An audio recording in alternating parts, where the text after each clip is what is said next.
Say hi. Welcome in once again. Day 2, Braylon Edwards. We have made it. They didn't cancel it. Oh, We're my still goodness. here. That's a good sign.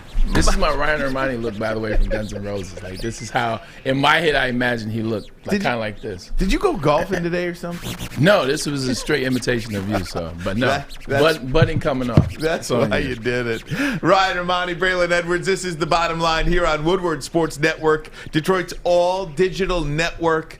We've got a lot going on today. Let's take these guys here in the back as well. We've got in the Peanut Gallery, Tom Mazawey. What up, fellas? You, baby. It's good to see you. Good to be here. And look at this guy next to him. Terry Foster in the house today. No, I'm Rod Allen, partner. Man, you don't look as smooth as Rod. You know, Rod comes in here from the nines, head to toe, the glasses. He had the pink pants on yesterday. He was smooth, man. He dresses to the nines. They were like lavender color. Like you saw, it was like a lavenderish pink, man. They were smooth. He's a handsome man. Nobody more handsome than you, though. Hey, I will tell you that. I'm man. just trying to compete here. Let's get right to it, guys. Big day today. We'll have Ian Rapoport on in the 3 o'clock hour. NFL Network Insider. The Lions, big night tonight. And, of course, downtown Detroit is going to be hopping. Braylon, you've got the Tigers playing at home against the Cleveland Indians. And, yes, they are still the Cleveland Indians. Miguel Cabrera. Not for long. Yeah, right. Miguel Cabrera going for home run number 500 in his career. And then tonight we get our first look at Dan Campbell's team, the Detroit Lions and Buffalo Bills. Man, that's exciting. I was telling you before we started the show. The last time I remember the Lions as well as the Tigers playing at the same time, and I was there, was when, if you remember this, Maz and Terry, wasn't it when the Giants and the Lions played on Monday Night Football, and I want to say the Tigers were in the postseason. That would have been circa day 2014. That energy was electric whenever they played at the same time. Something along those lines. There's no doubt. That night, I do remember that night on Monday Night Football. And barely. Barely. This will not be to that level of a Monday Night Football game and a Detroit Tigers regular season fair. I don't want to say meaningless game. I mean, they are going for a milestone. Miguel Cabrera is anyway, but nonetheless, a big night, Maz. And I know you're excited as well. You're a big baseball numbers guy. You've got your Yankees jersey on for Miguel Cabrera tonight. I did. Well, I wore it because of the Field of Dreams game. But I'm all in on Miggy. I'm happy that it's come here. It's finally here. There was a part of us Tiger fans that didn't think he's going to get it. You know, he's had a lean few years, but it's been getting better. You can see the guy's locked in. He's playing first base. He's having fun. And when Miggy has fun, he hits. And he's starting to hit again. And I hope he doesn't go for the home run. I hope he just goes for his hits, and the home run will happen. I was at a couple of Fridays ago when the Orioles were in town. Sorry. He hit two. He hit two to dead center field. What was I just hearing in my headphones? No, that was me. Oh, okay. That's people laughing at you. I was actually trying to share the show online, and it just kind of popped up. Okay, that's good then. Anyway, I saw him hit two balls to dead center field. Would have been a home run in any other park except Comerica National Park. The guy's got his groove on. I think he gets it tonight. I really do believe he gets it tonight. Yeah, I'm going down to watch. There's going to be too much electricity downtown for me to ignore. So I'm going to go down there to the Tigers game if I can get in and have some fun. And this is one of those nights that you got to go. And we talked about earlier something about Friday night baseball games at Comerica Park. It's just special. There is something about going down to the park, Braylon, on a Friday night. But again, you don't have to work tomorrow. That's what it is. Oh, man. And point blank and simple. It's a nice night. Yesterday was 90 blistering degrees everywhere in the metro area, and today it's not. You know, it's 75 by the time the game starts. No one works tomorrow.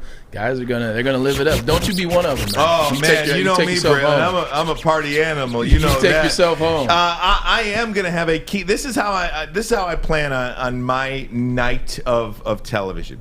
I plan on watching the Detroit Lions while flipping back and forth to see when Miguel Cabrera is gonna bat.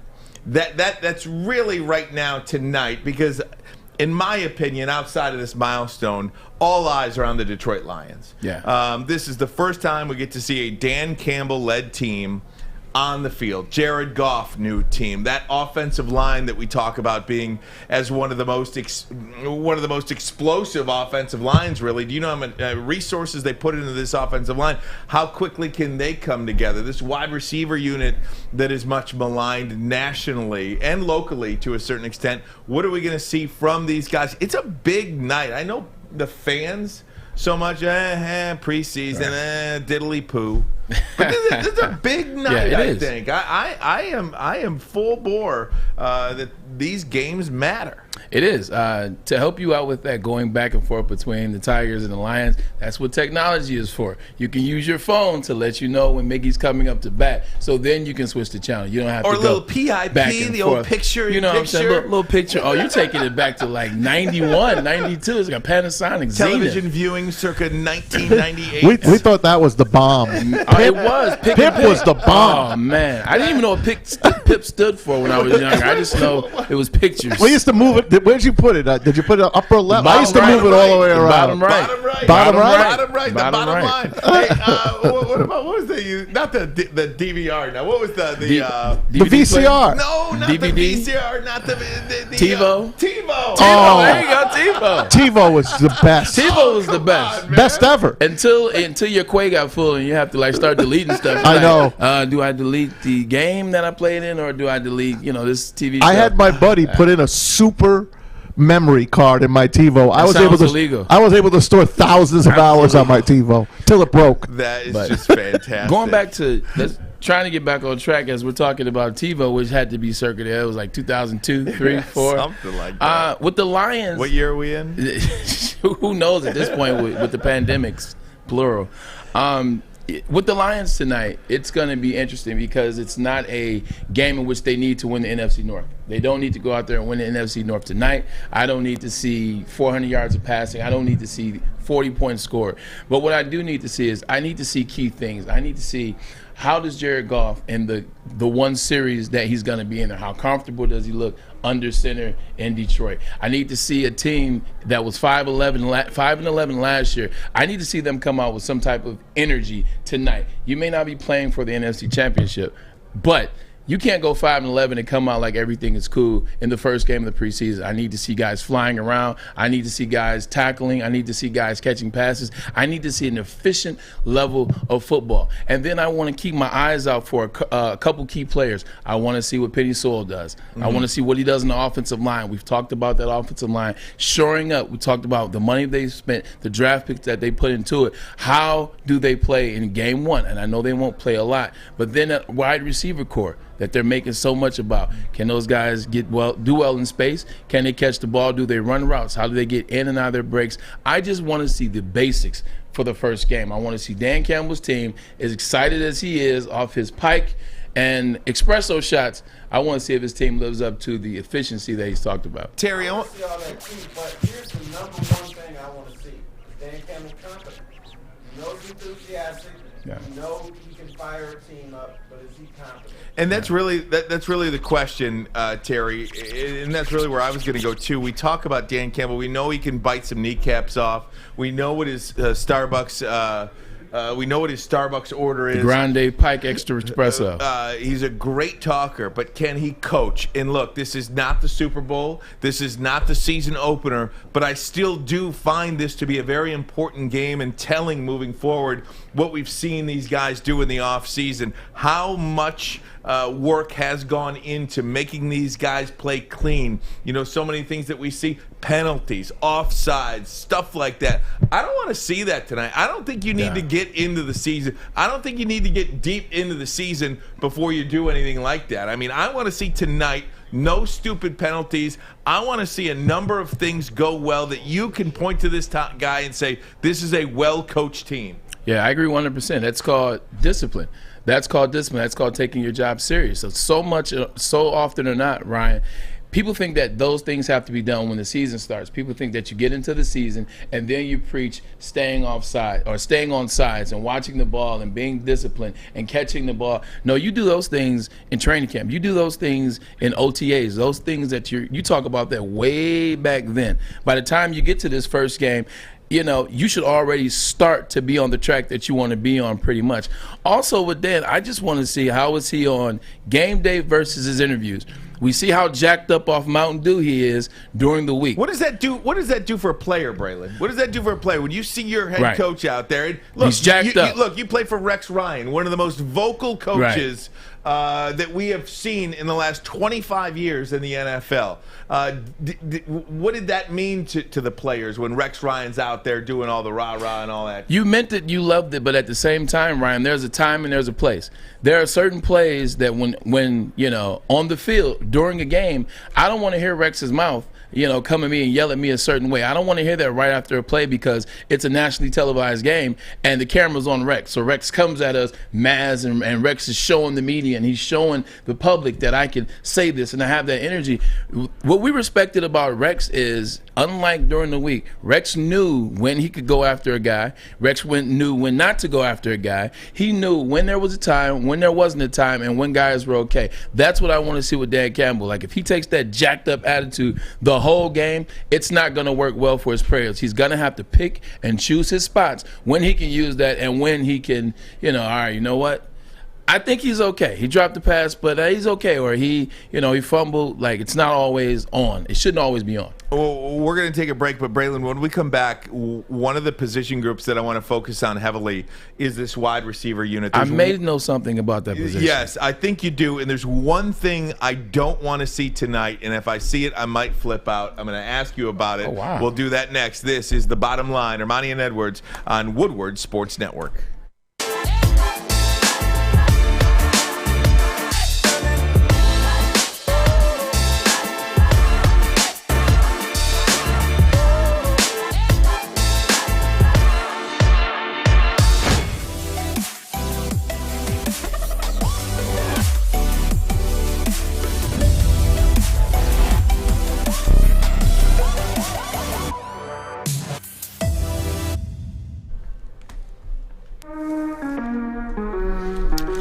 And we are back to The Bottom Line. Braylon, it is really telling how many people are down on this wide receiving core for the Detroit Lions.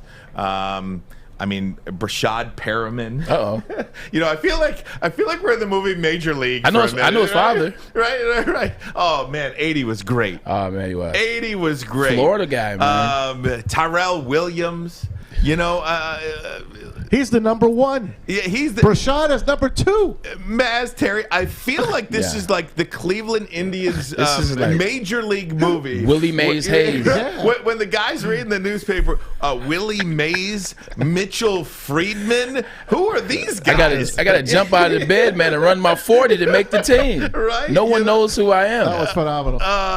But Pro Football Focus ranked the Detroit Lions wide receiving unit 31 out of 32 teams. Is that good? Look, that's almost as bad as it gets. Yahoo had them last. Yahoo had them last. Like the team as a whole is ranked 31 too, as well, aren't they? So it's somewhere floating they're in in there. there. Yeah, it's close. You go 5-11. That's kind of what happens. I don't want to see any drops tonight. Okay. No drops. And if you're going to try to help your quarterback out too, and a lot of talk about Jared Goff, and we'll get into Goff a little bit later on. One thing that Jared Goff had in Los Angeles, which gave him much success for that franchise, was he had guys there to catch the football. Right. And if you want a ticket out of town and you're a wide receiver, one of the things that you cannot do is drop the football. That, to me, is as basic as it gets. I don't want to see any of those tonight. I'll learn a lot about this unit tonight if they catch the football or determine what they do when they get their hands on the ball. 100%. Like, your job as a wide receiver is to catch the football. What they teach us in the coding of catching the ball, as I play wide receiver at the highest level, they teach you 1, 2, 3. The first thing you do is you catch the football. The second thing you do is you tuck the football. And then the third thing you do is to try to make an athletic move, be it get away or take off, trying to advance the football. catching the football is what we do. Like, that's in our DNA. That's what makes us. That's why they put us in a position. So to your point, you got to catch the football. Often or not, guys are trying to make that extra play. I'm trying to go from the second position to the first position. So I'm gonna catch the ball, and I may try to look and take a peek and see if I could get up get a touchdown or score a touchdown. Just catch the football. And talking about that wide receivers core that was ranked 31st. Like you said, you're looking at a list, and a lot of people may not know who these guys are. You look at Perriman, he's a speedy guy, down the field guy. He has a high yards per catch, but he's not running any special routes. Now, I want to see how has he perfected the route running, like working with the new wide receivers coach, Antoine Randall, who is a heck of a player for the Pittsburgh Steelers. Love that guy, by who is the way. a heck of a player at the University of Indiana.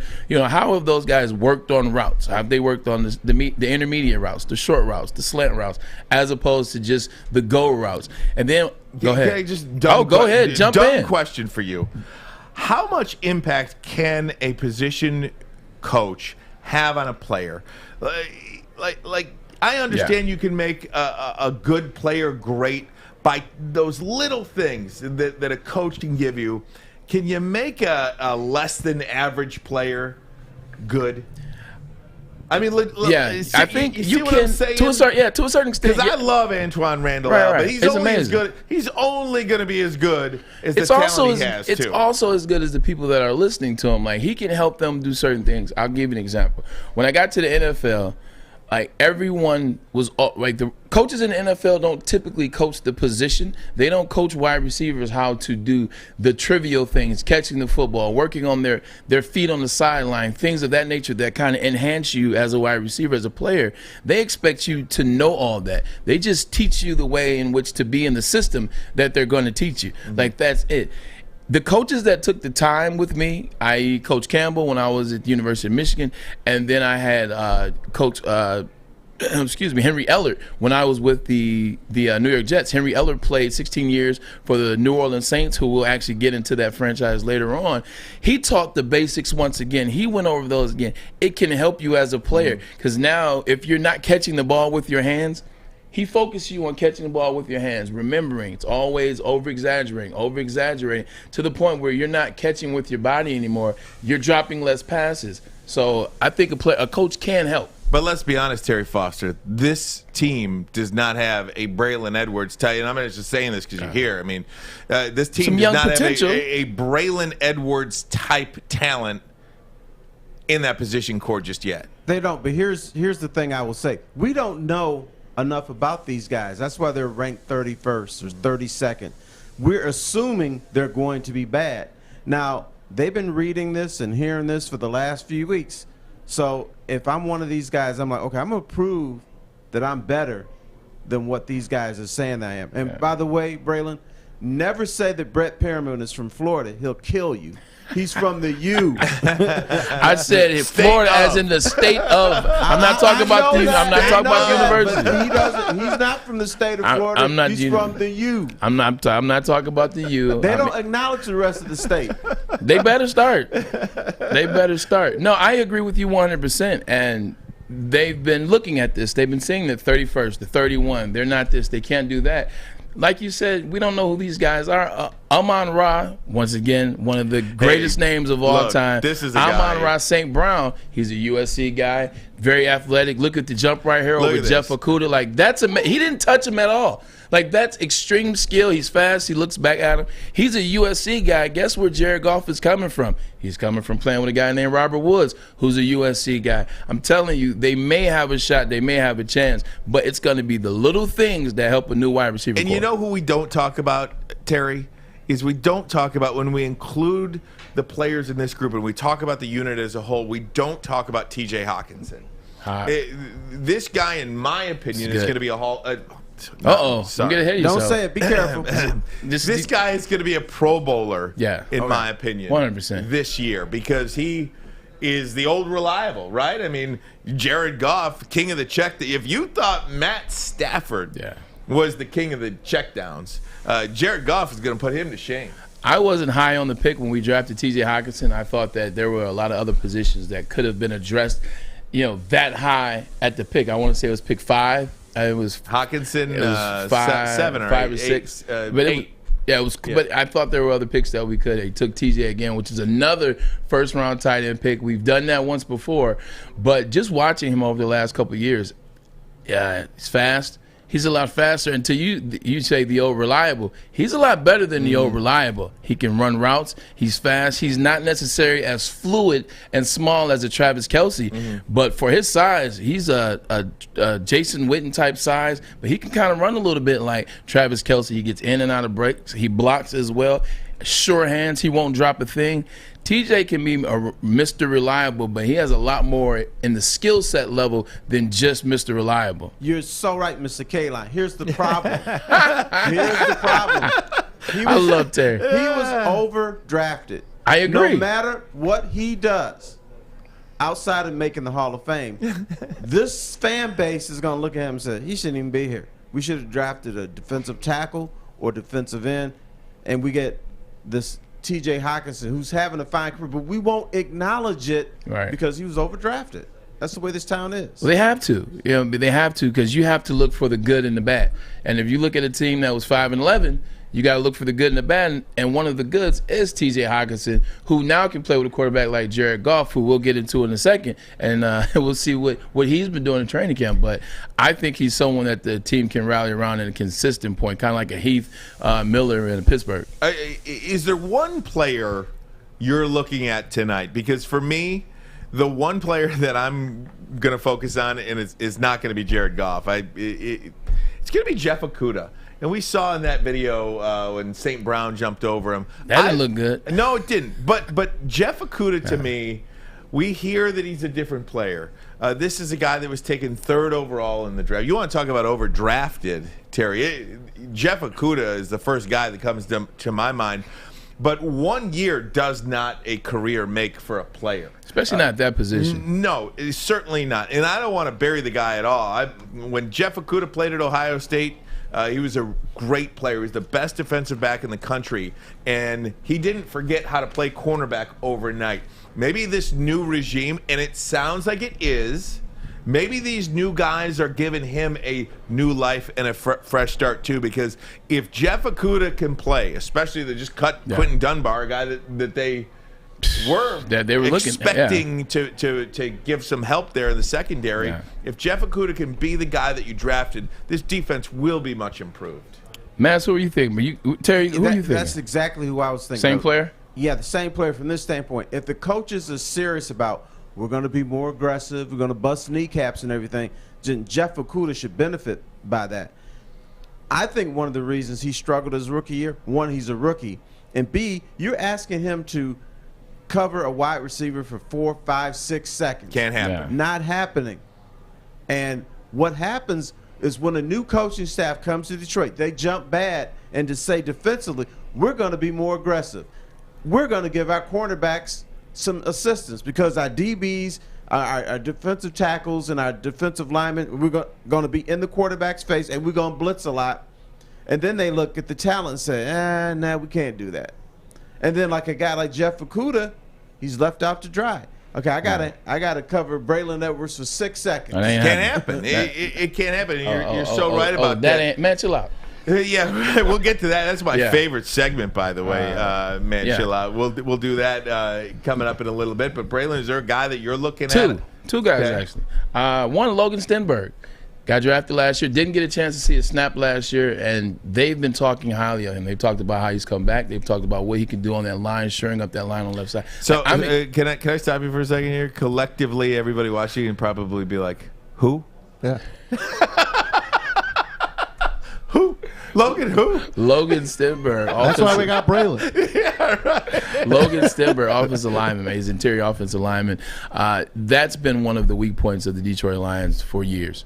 And now they finally put some effort, some money, some energy, some draft picks into shoring up that line. And so I'm excited to see a guy that got drafted last year, only 1 round behind our first-round pick. And now he didn't get a chance to play. He's coming back this year. I'm excited to see him. They've been talking about him in camp. The little bit of camp that we can see since Campbell's kind of hiding camp from the public. And the second guy, Joik might get a kick out of this one, man. So it's on the defensive side. It's a linebacker, our very own Joik Bell linebacker, Anthony Pittman out of Wayne State University.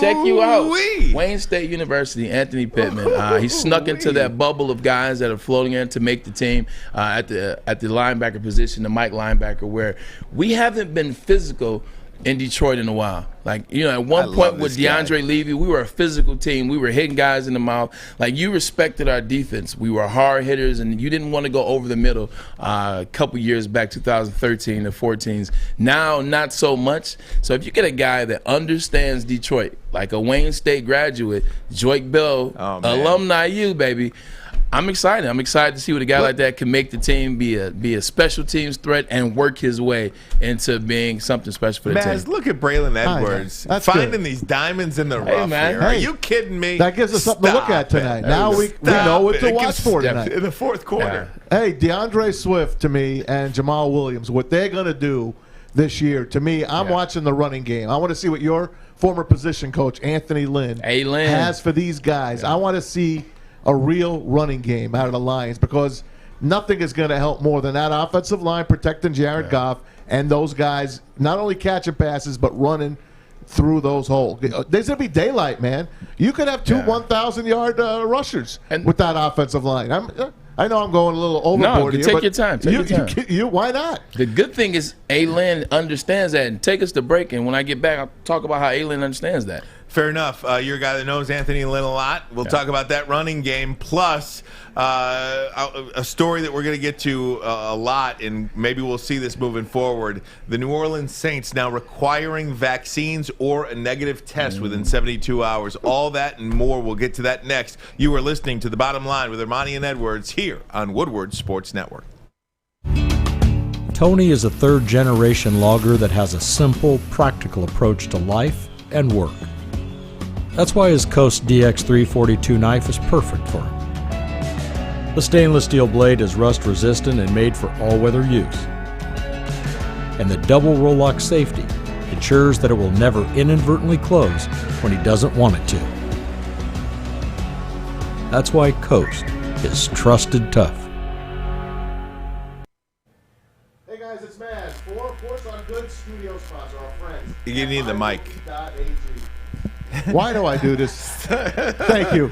Yes, it's Maz from MyBookie.ag, MyBookie.com. Don't forget, use that promo code Woodward. They'll match your first deposit halfway up to $1,000. In the world of sports, the offseason is a time to relax and regroup after a hard-fought season.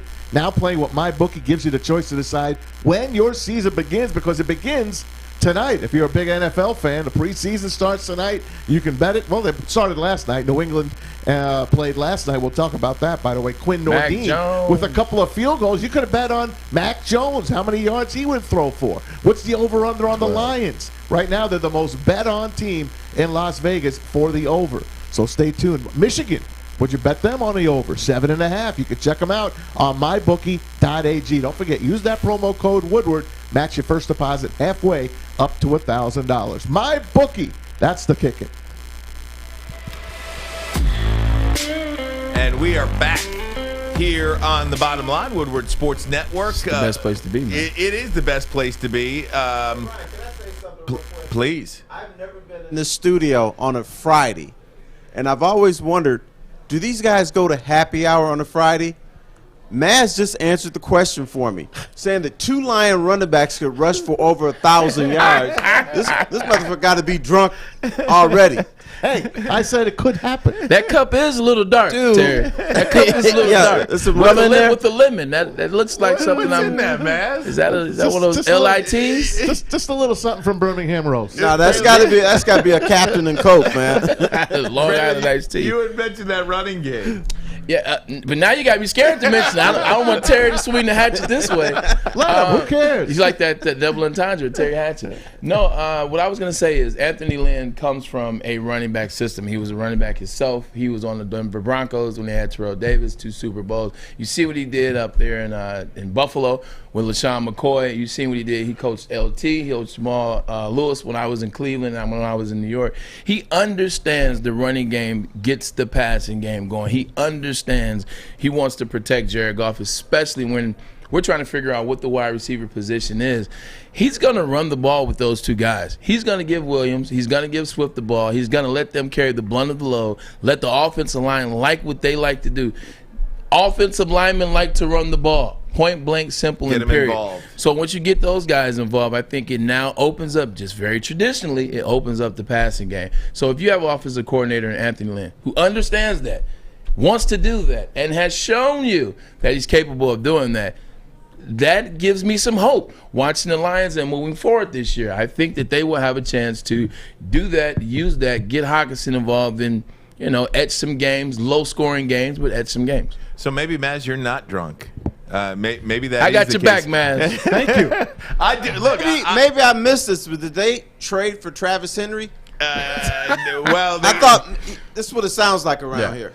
Jamal Williams, I do like, but I don't believe he's anywhere near Travis Henry. We'll jump back into some Lions talk at 3 o'clock with Ian Rapoport. He is the Rap Sheet on Twitter, and of course, NFL Insider for the NFL Network. Yeah. We'll talk to him coming up in about 30 minutes from now. He'll back me up at 3 o'clock. Yeah, we'll get to that. We'll also make me look good. We'll also ask him about this next story because this is a big deal, I think. This is the first NFL team we have seen do this, and that is, Braylon, the New Orleans Saints are going to require a vaccine and or a negative test to get in the building at the Mercedes-Benz Stadium. They're the first NFL team to do it. I'm not sure they're going to be the last team to do it, but this is a road that I'm not sure I'm totally comfortable with. It could be halftime before all of the fans get into the stadium.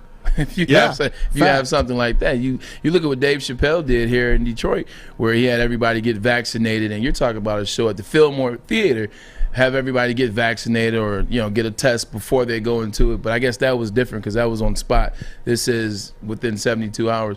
This is interesting, because on one hand, people that don't have the virus can contract the virus. People that do have, who are vaccinated, can contract it as well. It's one of those things where I don't know where I lay on this side. I think that this will be a good test to see, how it works, how fast it works, how does spread and things in that city of New Orleans, how they spread outwards with COVID or stay inwards for other teams to consider. I don't think teams have paid any attention. I feel like last year was that, and all teams have moved forward with that. And one thing I didn't add to this, you must wear a mask in the building as well. So in New Orleans? In New Orleans, fans will also be required to wear masks when they aren't eating or drinking. That is in New Orleans. What's that, 1 minute?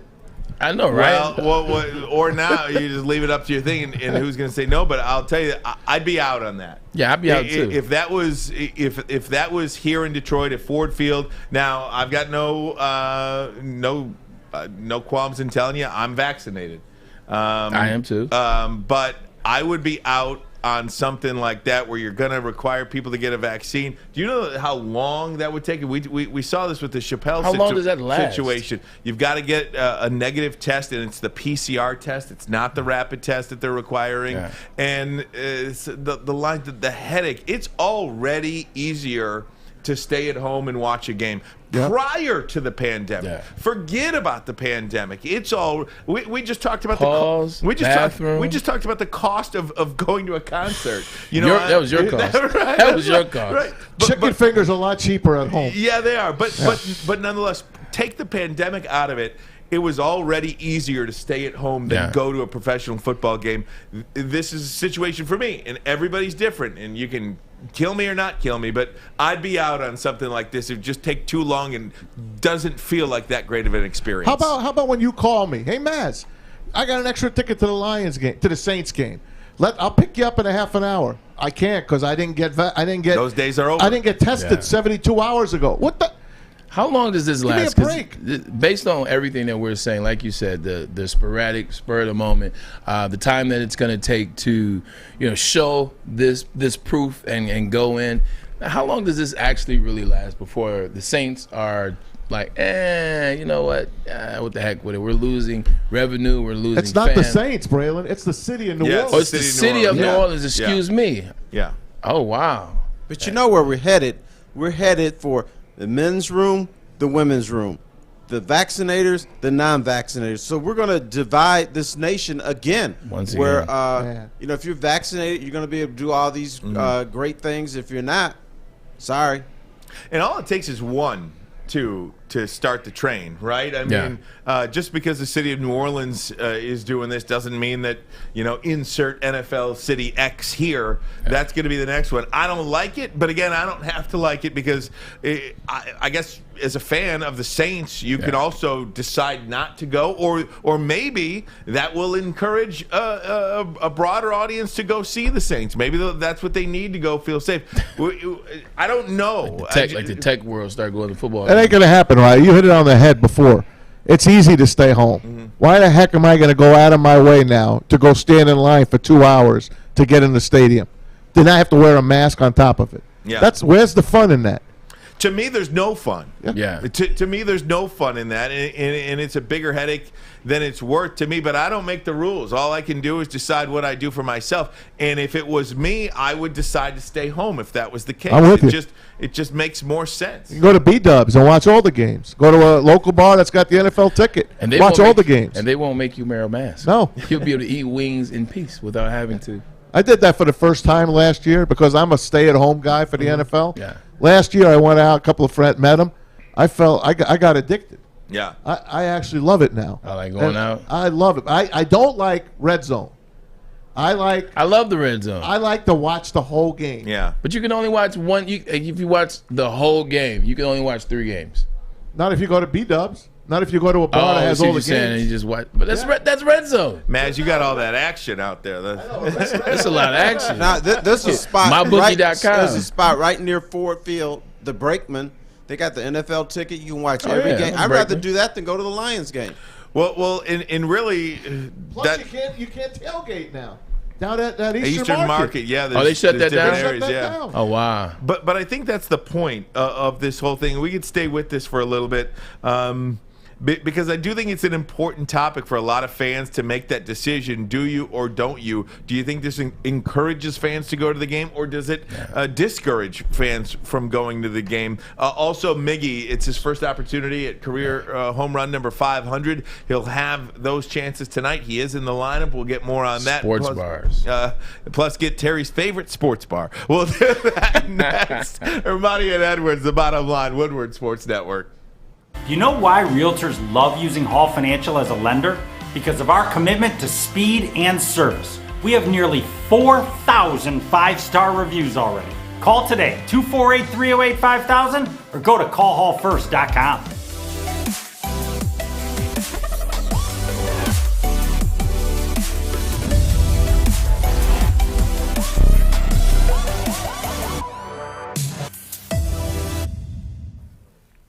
Start a new career in an industry that is always essential, the heating and cooling industry. Learn more today by visiting northwesterntech.edu. All right, Fish, thanks for that. Absolutely. So, Fish. Coming up at 3 o'clock, we will talk to Ian Rapoport from the NFL Network, NFL Insider there at Rap Sheet on Twitter. We'll talk to him about the New Orleans Saints policy, and I keep saying the New Orleans Saints. It is the city of New Orleans. Yeah, you got me with that. I want to make that correction. It is the city of New Orleans. And by the way, Caesars is now taking over the naming rights for the Superdome. Boo. No more Mercedes-Benz. It's Caesars. Caesars, like Caesars oh Superdome. man, taking over the world, Yep. The industry, absolutely. So we'll get into this conversation with them in addition to the Detroit Lions. But fellas, tonight, Braylon Miguel Cabrera goes for number 500, career home run number 500. It is his first opportunity to do it, and with every single at bat, this is going to become more and more magnified. And I know Maz alluded to it a little bit on earlier in the show, and I don't want to steal his thunder, but I too believe he gets it tonight against the Cleveland Indians. I think it's going to be over relatively soon. And I'll even one up you there, Maz. I think it's going to happen in the first 2 at bats. Wow. Oh. He's got a Zach Plesac to go against, one of the better pitchers. Mm-hmm. He's been injured this year, but he's one of their better arms. So we'll see how he does. But how great would it be to do it against Cleveland, who is just dominated the daylights out of the Lions and out of the Tigers. Same. Probably them too. Yeah, probably they probably could beat the Probably Lions. them too. Probably could beat the Lions, but they've been a horrible team to play against. If you're a Tigers fan. We were talking yesterday, and we were just talking about how the Lions have, I mean, now you got me saying it. The Tigers have strung along a couple wins, and they're 4 games now behind 500. Three. I apologize. 3. What if he got the 500th to take them to 500 on Sunday? Like that would be kind of cool. Yeah. 500 to 500. So I'm pulling for Sunday. I like that, Bray. That's the day I think it's going to happen. There's no way he's going to get 500 tonight. No way. Too much anticipation. Everybody's going to be here tonight, and there's no way he gets it tonight. It's going to be Sunday. The question is, who catches that ball? If it doesn't go in the bullpen, a lucky Tiger fan is going to get that ball. If it was me, and first of all, I've never caught a foul ball in my entire life. I've been to 1,000 games. I've had a soda knocked out of my hand at Shea Stadium once, but never got the ball. If I get that ball, I'm cashing in. Yeah. If we get to Sunday, and we definitely could talk about that. If we get to Sunday, I'm going to the game. Like, I'm going to go to the game Sunday. Like, I'm going to go to it, and I'm going to stand back there. I'm going to the deck. I think that's where it's going to be. I'm going to catch it. If I catch that ball, I'll give it back to Mickey gladly for a price. I am the king of I am the king of stupid questions, just because I always believe in ulterior motives these days. But do you think the Tigers organization, a.k.a. Chris Ilitch, wants him to hit it tonight, or do you think he wants him to hit it 5 games from now? I think he wants to hit it against the Angels. Because every game he doesn't hit it is going to be more and more magnified. I got tickets to Tuesday's game against the Angels. Right, let him go to Tuesday. You're going to be rooting for no home runs. Let's start pulling my lineup after tonight. I want to see him hit it against Shohei Ohtani maybe Tuesday. That be something? How great would that be? That'd be a heck of a one. No, he wants it the last game of the series, the 7th inning, after beer sales stop. just milk this. No doubt. I love it how we're acting like Miggy can pick and choose when he's going to hit this home run. Miggy's like, now you said what? When do you want me to hit this home run? Right, exactly. Tuesday in the 7th inning, bottom of the 8th, perhaps. Put that in my Google Doc. It is one of those things too. The longer this goes, the more buildup and more pressure that there is. I don't know whether he gets it or not, but you figure he gets about 20 at-bats this homestand, 6 games. He's probably going to sit down once. You don't think he's going to play all 6 games, do you? Yeah, I do. You do? Yeah. I do. He's been playing a lot better, yeah. So you're looking at 24 at-bats then. Yeah. Well, they get a day off on Monday because Tuesday, Wednesday, Thursday, the Angels. So that'll be his day off. So you're looking at 24 at-bats. Can you hit 1 home run at home in 24 He's got 4 at home so far. Yeah. Sounds easy, but at the same time, is it? Yeah. Not really. And can I just slight bone to pick with everybody? Yeah, go ahead. Uh-oh. With us? No, not with you guys. Me on the edge of my seat. Just with the people. What is all this business about? And I love the Tigers, okay? I love the Tigers. I don't like the Tigers. I love the Tigers. I am so excited about this baseball team and what they're doing moving forward. I love the manager. I love this young talent. Best manager in baseball. Absolutely. I love these guys. But can we please, with the second place stuff, can we please stop with the second place stuff? I mean, what city do you go to where media, fans, everybody, and I don't care how bad you're expected to be. In what city do you know? We're in second place. Bro, we haven't had a winning season in 7 years. Second place. Sit your ass down for a minute. When you've had a team as abysmal as this, and nothing is expected this year, and you start off terrible. When you're in second place, you're damn right you're going to stand up and say, yes, what up? But I mean, can we at least do that when the Tigers get to 500? No, they're in second place. I mean, I'm all about enjoying the ride, but this second place is I couldn't believe what I was seeing last night, today. You wake up and the Tigers are in second place. As far as I'm concerned, they're at 500 already. They're 3 below. That's 500 to me here in Detroit. What do you mean? Detroit. 7 years. They're within range. What kind of math are you doing? It's 7 years of hell. I'm happy for them. Yeah, it has been hell. I moved back to Detroit in 2014, and that's when the Tigers are going back and forth with the Red Sox and Kansas City. 14 was the year. So I definitely get what he's saying in terms of we've suffered for 7 years. If you pay attention to two teams in Detroit, the Tigers and the Red Wings, those are the teams that they hold to the highest standard for the most part. They hold them to the highest standard. So when you get the Tigers, who haven't had a good season in 7 years, we're supposed to have a terrible team because they chose, Ryan, to finally rebuild. We've been begging for it. They finally rebuilt. We knew we would have a down year or down years and kind of go and pick guys and pull guys and get it right at a certain time. They're in second place. I can see the excitement of the city of Detroit, the loyal fans of the Detroit Tigers. I can see why they're excited about being in second place now with the team that they revamped. That spells well for the future. Braylon is the Grand Marshal for the parade down Woodward for the second place. I mean, but I get it, though. I get it, though. Ryan, I'm surprised this is coming from you. Well, Mr. Optimism Mr. Optimism. And by the way, there's some Tiger fans outside. They're going to beat your ass in the parking lot after the show. I just doesn't sound like you. No, well, this part of it, and I love these. I love what they're doing, and I especially love what they're doing with all of these guys on the injured list. I mean, Spencer Turnbull. I mean, Matt Boyd. I mean, these are Spencer Turnbull and Matt Boyd. Specifically, their two best pitchers coming into the year. I mean, they're doing this without them. I understand there's a lot to be excited about, but I just didn't think we were ready to start throwing a ticker tape parade down Woodward Avenue. How about your new closers, man? You got Soto, you got Fulmer. This guy is pulling magic, AJ Hinch, down at Comerica. They don't have closers. We have a bevy of closers. The bullpen is finally good. Yeah. After all these years, you got Funky. Funky's doing good. Holds and I'm ready, man. I'm ready to win. What the hell do you think I'm doing over here? What the hell do you think I'm doing over here? You're over here trying to poo-poo it. He's sabotaging you. Oh, man. He's sabotaging the feeling, man. Oh, man. Come on, man. Man, chill out over there. I want people to enjoy themselves. I want people to enjoy the process. No, you don't. You're lying.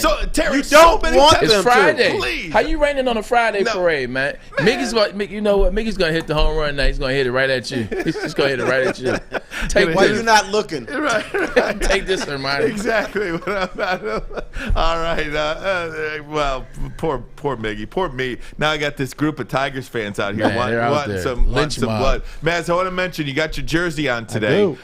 This Field of Dreams game last night. I don't know how many people saw. Amazing. It was that of all the gimmicks that we have seen in sports. We've seen Michigan State play on a Navy ship. We've seen the outdoor hockey, the football games. The Winter Classic is great. But there was soccer was at the big house. Soccer at the big house. There was something special about this Major League game. Baseball is a romantic sport. That was a romantic night. Just let's relive the ninth inning, shall we? Yeah, I would love to. Check this out, Alex. On Aaron Judge. High fly ball. This ball is way out of here. 1-run game.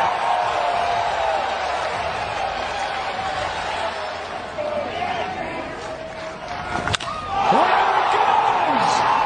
Back at the wall and is gone. Yankees on top. A few minutes later. Anderson hits it in the air to right. Back at the wall, and the White Sox win it.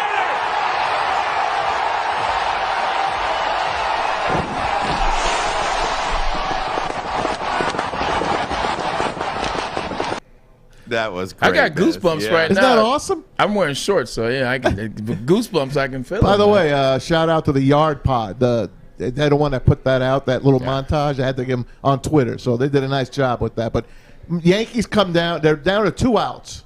They're down 3 runs in the ninth. 2-run homer for Judge, another 2-run homer for Giancarlo Stanton, and then they come back and walk a guy, and Tim Anderson ends it on the first pitch.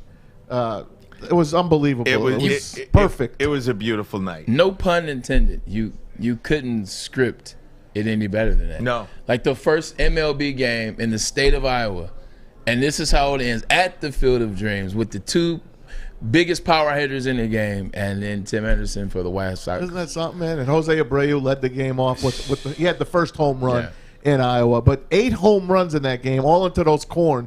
And Chad Johnson, he's our guy here. He's like, we wish that the fences weren't up. Wouldn't it have been nice to see those guys just run into the corn? Right into the cornfield. Terry, I want you to comment. I'm going to take a break real quick. I want you to comment on that night last night. And I do have, and again, it's so weird because I am Mr. Optimism and all this. No, you lost that time. I have you got to get it back. Tiny. Oh, geez. It's very minuscule, though. One minuscule, tiny bone to pick with last night's game. One tiny bone to pick with it better not be Joe Buck. No, okay. I love Joe Buck. Me too. I love Joe Buck. I think he's great. How about one of the most Smoltzy? Underrated. Smoltzy called that home run. So good. I love those guys. Yes, he does. We'll carry this over. And also, top of the hour, we are going to get to Ian Rapoport. Lions and Bills tonight, preseason game number 1. We'll talk to Rap Sheet coming up at the top of the hour. We'll be right back. Ermanni and Edwards, the bottom line on Woodward Sports Network. I'm looking to bring on another HVAC tech right now. We are recruiting 5 to 10 techs a month. We're looking to grow and expand. Every new tech we hire is from Northwestern Tech. The hands-on training is fantastic. They're always my first call. We love hiring Northwestern Tech grads. They come out trained and ready to work. Our program is only 10 and a half months, and our next classes are starting soon. So why wait? I'm looking to hire a graduate of Northwestern Tech. Northwestern Tech. Northwestern Tech. Northwestern Tech.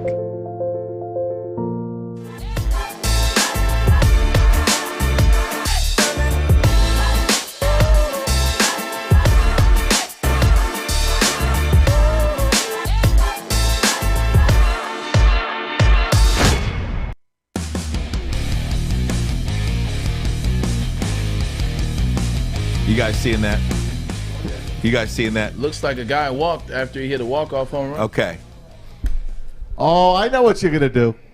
What am I going to do? You don't like his hand gestures. Nope. I love that. Okay, good. I love that. I love that. I love it when the players get excited, and I hate the old unwritten rules of baseball. Yeah, the taunting. I'm like, go have fun. So what? It's baseball. Don't give up the home run. I'm with you. Here's my bone to pick with last night's game, and we're gonna see it again. If you're gonna do a Field of Dreams game, okay, everything is perfect about Kevin this Costner night. was there. Everything's perfect about this. Can you please take the advertisements behind home plate away? Geico, Mattress Firm. Do you have if you're gonna do that night? Yeah. That was so perfect. Somebody's got to pay for it. Do you have to have the green screen with Mattress Firm behind it? Do you have to have the Geico there? Because I don't know about you, but the last time I saw Field of Dreams, they didn't have no advertisements there, and I say the double negative for effect. They didn't have a stadium either. Fish is raising his hand over here. Yeah, I mean, as much as that would be cool, you got to talk to the company. They would probably say, yes, they have to have ads. I mean, So, somebody I don't had to pay for that. Yeah. Am I reading too much into that? Yeah. I mean, come on. you are. I mean, perhaps. I understand. You want to play hockey without the dasher boards? You want them white again? Yeah. Well, I mean, if you're outdoor hockey, I'm talking about the gimmick game. I got it. The gimmick game. Last night was the gimmick game. So are we in agreement that the Field of Dreams was the best thing that they've done in terms of things like that? I think it was. You think the Field of Dreams was better than the outdoor hockey NHL game and the winter game? And, Yes. And the winter then games as in plural. Winter games. They're better than as you all say. of them. The naval ship. But yeah, better than the naval ship. This is number one. Something as far about as gimmick outside games. hockey, man. Now, Ryan, I'm gonna have to agree with him. You couldn't for one game out of all the thousands of games that they're gonna play this decade and next decade, one game, just kind of have it clean. You could do that. That's my only point. I mean, everything about that night was perfect, from the scoreboard to the cornfields to the dugouts. How they came out. You saw they came out just like in the movie. You want to laugh? I didn't even notice. I don't even notice the ads in the back. Your program. I just You're a sheep, like we all are. I'm a baseball lover. I'm not looking at the rest of the crap. I'm watching the game. Talk to us, Fish. Yeah, I get that, but I heard, wasn't there 500 million people that watched yesterday's game? I heard it was some number like that. So 500 million. That 500 makes million fish. Wasn't that the number? Was it not the number? I'm not sure, Fish. Fish. There's I'm sure only it was- 325 million people in the I know, but I heard it was a big number. So unless a third Well, of China wants it too or something. I think the biggest number ever is like World Cup, and that's like 215. Well, it was a very highly watched. The OJ chase. It was a very highly watched game yesterday, so you would imagine that they would want ads for a game that people are going to watch, which Of course they do, but can you survive without them? That's just for I don't know. one night. For one night. Guess what? Nobody would have noticed that they weren't there, Ryan, except you. Yeah. So why not just have them there and make some money? You got to pay Buck. You got to pay Smoltzy, Verducci, and Ken Rosenthal. You got to pay those guys. Yeah. You got to pay the guys in the studio. It don't bother me. I'm trying to figure out who these 500 million people were. I'm still trying Well, to you got figure Canada out and Mexico. What's in that cup? What's in that cup? Hey, man, what are you drinking over there? All right, man. Jesus. 500 million. That was a great game Here's, last night. and I here's do the think it was a kicker, great game. fellas. Yeah. What's next? NBA has got to do something. Outdoor game in the NBA. NBA has to do something. NFL's never done anything. NFL. Well, they went to Europe. That's old and that doesn't NFL count went to anymore. Europe. You're right about that. That's terrible. You ever played in Europe? No, I'm glad. Oh, but like, man. NFL's done Europe. That's old and done. But this is the field of dreams. Here's Like, the next thing. Here's the next thing you do. You take an NBA game. You play the Knicks and the Lakers or the Knicks and the 76ers at Rucker Park. On the playground. On the playground. I like that. There you go. That's what you do. I love that. Or you get That's with what you do. Bezos and you play a game on the moon. I'm just saying. Well, that might play a game on the moon. Knicks and Nets. Rucker Park bad for the knees. Yeah. They're not going to play on it. Yeah, Knicks and Nets. Maybe that would be the next thing. Well, they could put a playground court on there. They could put one of those bouncy courts. If they knew they on were there. going to do it a year before that, they can dig that thing up and turn it into something else. But Adam Silver's up next. NBA has got to come up with because something. they really haven't done anything before the NBA. Not really. A game in Central Park or something? I don't know. Yeah, I mean, I can't think of anything that the NBA has done. Terry, can you? No, They merged, absolutely not. Yeah, they merged with the ABA. That's the last time they did something. merged. They kept out Jackie Moon. That's all Hey, here's a quickie for you guys. Yeah. Just a stump the Maz question. Okay. You just said ABA. Name the 4 ABA teams that came over. Indiana Pacers, the Spurs, the Nets. Nets, Spurs, One more. Pacers, and Not the. come the on, Sixers? No. It's out west. The Warriors? No. No, it's, You got to be ashamed of yourself. Was Will it- Chamberlain paid for the Warriors. was it the Clippers and they were somewhere else? No, Clippers were in Buffalo, but That's what I they were an thought, NBA team. It was the Denver Nuggets. Nuggets. Denver Nuggets. Like, I'm going to know. I got 3. I just threw it out there. I'm impressed that you got 3. I got 3. Oh, yeah. I'm surprised. I like semi-pro. Right. Surprised by the old Spurs situation Yeah. there. The Pistons did play a game in Mexico City. The Pistons did play a game in Mexico City Look last at the season. mayor. Okay. They did. The mayor chiming Dude, in. I love it. That's what I'm talking Love about. that. Speaking of chiming in, we're going to talk to Ian Rapoport momentarily in just a couple of minutes about the Lions and Bills tonight. This is the first time we will see the Dan Campbell-led man. Detroit Lions Jack. take the football field. All the talk is over. And again, I'm not trying to blow a preseason game up at all to Yes, you are. Well, You're a little optimistic. bit. I am optimistic. I do want to see because, look, this is a regime who everybody since the opening press conference has fawned all over these guys, me included. I raise my hand. I am first in line when it comes to the Dan Campbell era. This is true. For the Detroit Lions, and I am excited to see them play. Almost, there's a part of me that doesn't want to watch them play because I don't want the vision that I have ruined. But that's real. Like this is one of the first times in a long time, and where a franchise, no matter the sport, has been. Everybody has some interest. Like after they spoke, like you said at the press conference, everybody's interested. Either they want to see him succeed, they want to see him fail, or they're wondering which is going to happen. So to your point, everybody has a little bit of interest in this. I agree with you on that. No doubt about it. Maz, Terry, this is one of those things where now there's 3 preseason games too, where you don't get that. Yeah. These guys are missing out on a little bit of an opportunity. So when players in the third and fourth quarter take over, I mean, these are guys that are missing the opportunities, the reps. That's well, what a lot of teams are benching their players. The Rams are not playing their starters for the entire preseason. Yeah, there's a bunch of teams that way Green that are Bay not not play. playing Aaron Rodgers. 3 is basically 2.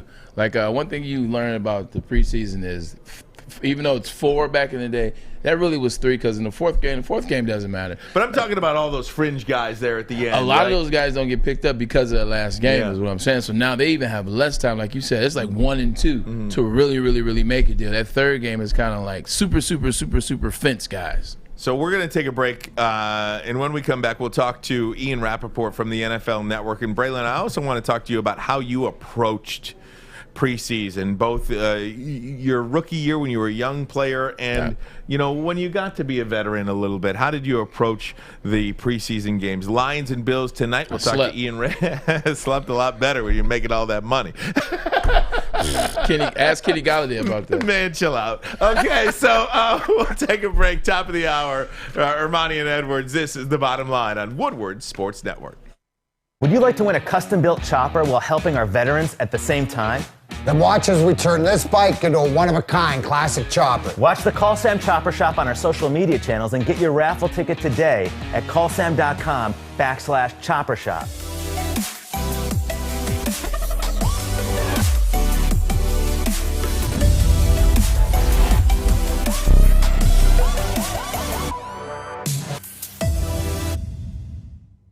Top of the hour, Ermanni and Edwards, The Bottom Line here on Woodward Sports Network. Ryan Ermanni, Braylon Edwards.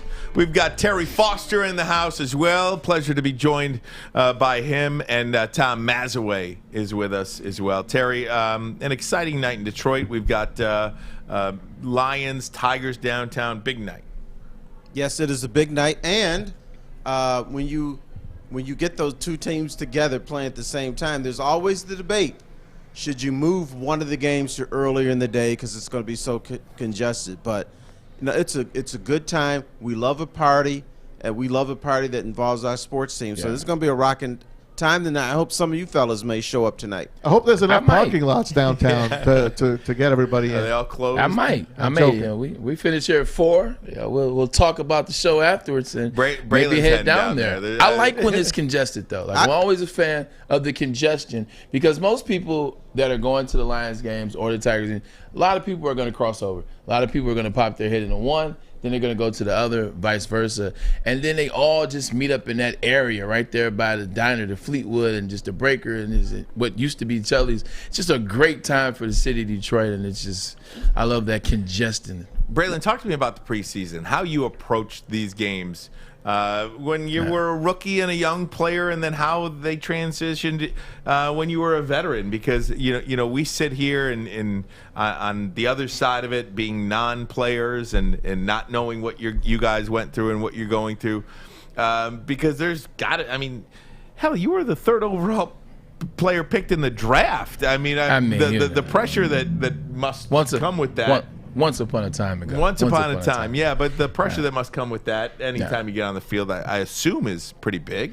I think, for me, my rookie year, I actually didn't play in the first preseason game because I was still holding out. So, like, the day of the day of the first preseason game was the day I signed my contract with the Browns. It wasn't me or my team's fault. It was the president at the time, John Collins of the Browns. But, hey, water under the bridge. What a jerk. I know, right? Seriously. Holding up the process with sponsors and stuff. No, I think for the most part, when you're, first couple years in the preseason, you're so bogged down with learning in a training camp, trying to get in there, trying to be the guy, trying not to get hurt, but work hard, that you really don't want to play in the preseason games. Like, you're like, all this, because by the time you get to the game, you're beat up because you're still in training camp. Versus once you get into the groove of your tenure or your career, you really enjoy the preseason because you want to get in there and try to really get on the rhythm with the quarterback. You want to work on the plays. You want to make sure you're crisp. You want to make sure everybody is humming at the same tempo. You want to make sure this is what the feeling that we're going to have during the year. So you're excited during, once the middle of your career. At the end, you don't want to play. You're like, I'm not playing. You're like, I'm not playing tonight. You're like going up to like Rex or Pete Carroll. You're like, hey, look, coach, how many tonight? I can give you a series. Now you're like politicking and to be like, I can give you a series. But most of the times, if you're a starter, you're going to see, this is typically how it goes in the 4-game format. You see, I can see Braylon Edwards going up to Rex Ryan and be like, Rex, I got one series tonight. Rex, I'll massage your feet for you later. Your first game is going to be one series. Like the starters are going to play one series that first game. Get in there, you get a good series, especially if it's an extended series. That's how it kind of goes. That's great. There's a big Jet fan on the phone right now. Oh, man. This is great. We love him. Ian Rapoport, NFL Network. You can follow him on Twitter at RapSheet. Ian, thanks so much for the time. We really appreciate it. What's going on? Ian, what's up, buddy? What's happening? How are things? Things are good, man. We're just hanging out, man. Myself, Ryan, Maz, we're just getting the show off the ground, man. And you're the first phone call we've had, so we're excited, man, to talk about you. And, wow. Yeah, you have a historic moment. I don't get to be part of too many historic moments, so I am pleased and proud. You are a part of it, and so will Dan Campbell be a part of a historic moment tonight as he takes the field for the first preseason game of his career as head coach of the Detroit Lions. And Ian, just when you talk to people around the league, how is Dan Campbell viewed? We know he can talk. He talks about biting the kneecaps and the Starbucks order and all that stuff. We know he can talk, but can he coach? What is the talk around the league? Yeah, I think there's a lot of, fascination and intrigue surrounding Dan Campbell. I mean, first of all, and not that this necessarily matters if you're a head coach, but he is a really good guy who a lot of people like. So I would say, even though he doesn't come from a traditional head coach background, I feel like people are rooting for him just because they like him. And I think people like to see, generally, good, nice people have some success. It is a little bit different because he's a former tight ends coach who obviously was assistant head coach in New Orleans, who did address the team, who did have other responsibilities, but, he's not the hot young play caller. He's not the sort of defensive guru, motivational dude that Robert Saleh is. He's really a guy who can reach players and lead. And if you have good coordinators, and I think he has excellent coordinators, then that's a team that can win. Now, I don't know if they can win right now. They obviously need a little bit more talent. I think that's pretty clear. But what you hope this year is that you see enough glimpses of really good play and really good moments where you say, okay, they're headed in the right direction. Ian, Braylon here. Let's actually talk about one of those coordinators that you just mentioned, and those two coordinators. Anthony Lynn is a guy who coached for the Jets and the Browns when I was a part of both those teams. You saw what he did out there in San Diego, which then became L.A. What are you looking for A. Lynn, as we call him, in the locker room? What are you looking for A. Lynn to kind of administer and kind of bring to the Lions? Like, what is success for A. Lynn in year one with the Detroit Lions and Dan Campbell's team? Two things. One is get Jared Goff thinking and acting and being and playing like a franchise quarterback. I mean, I don't think it's a stretch to say that, his confidence was way down by the end of last year. I mean, it really was. He was a different player. I think last year was really hard on him for a number of reasons. Essentially got replaced, even with the injury, and, I think his psyche really took a hit. So, work to build Jared Goff back up to being a franchise guy. I mean, if Jared Goff is a franchise quarterback, then life is very easy for the Detroit Lions, because that means when you have multiple first-rounders in the coming years, you don't have to spend it on the quarterback. That's a huge deal. So that would be a big win if, by the end of this year they say, Jared Goff is our guy and we don't need to draft a quarterback. I think that would be really good. The other thing is... Oh, I'm sorry. Please go ahead. No, I was gonna pick up off on that Jared Goff statement there, because I agree with you, Ian. I think if the Detroit Lions don't have to burn a first-round pick on a quarterback in 2022, that means that this thing is trending in the right direction, and you can use that pick on another area of need. Jared Goff can be, in my opinion, a future quarterback long term for the Detroit Lions. Does Jared Goff, do you think, view Detroit as a long-term franchise for himself? I don't see why he wouldn't, because if they're a team that is well coached and successful and it's headed in the right direction, like, I don't think he needs like a surfboard to be happy. That was the he question. had that, and he wasn't happy. Yeah. You know, like, I mean, I just don't. You could be. I mean, Josh Allen is probably going to spend the rest of his life playing in Buffalo, which, you know, is very cold, and they do have wings. It's not a perfect place, and I think he's going to be really, really happy. You know what I mean? Like, Goff can spend time, like, if he does surf or play golf or whatever, like, he could do it in the summers. You know what I mean? Like, I think if it's a good organization and they help him become the franchise quarterback that he has the talent to be, then I think he'll be very happy. Now, I will say the bad scenario here is if they get to the end of the year and they aren't sure. That would probably be the worst scenario, because then you get to where, you know, the Jets were with Sam Darnold, where you're like, we could be a franchise guy. He may not be. What do we do? And they obviously decided to move on, but, like, you know, either way, you'd like a very, very clear decision. Ian, if I could just piggyback off that too, because it almost feels like that scenario in which you just described almost feels like where this franchise has been with Matthew Stafford for the last decade plus. You always felt like they were one or two players away from competing for a playoff berth or a division title, and that just simply was not the case. You'd hate to see history repeat itself with Jared Goff if you're just not sure. Well, and that's why I thought I think the Lions really did just an incredible job of moving on from Stafford. And, you know, I talked to Brad Holmes, the Lions GM, and I actually told him that, because what they did was they created the model for how to move on from a franchise quarterback. Because I think if you're Detroit and you draft Stafford in the first round, first overall, and you think that he's going to be your guy to lead you to the promised land, and then for a variety of reasons it doesn't happen, you know, it's okay to be like, you know what, this did not work. We're going to start new. And I thought they did a really good job of saying, let's take this opportunity, let's make sure that we do right by Stafford, but let's also make sure we do right by the organization and put us in a position to succeed for the long term. I thought they did an incredible job with that. Ian, coming at you again. A team that finished 5-11 last year in the Detroit Lions, they changed their format up this year. They changed management, partial ownership to a certain extent, as well as coaching with Dan Campbell. What is success for the Detroit Lions this season? Dan Campbell's already talked about how they won't be a 10-6 team, or they won't be a lot of wins, and they're going to struggle. He's been on record as saying that publicly. What, in your mind, is success for the Detroit Lions this year? What does that look like?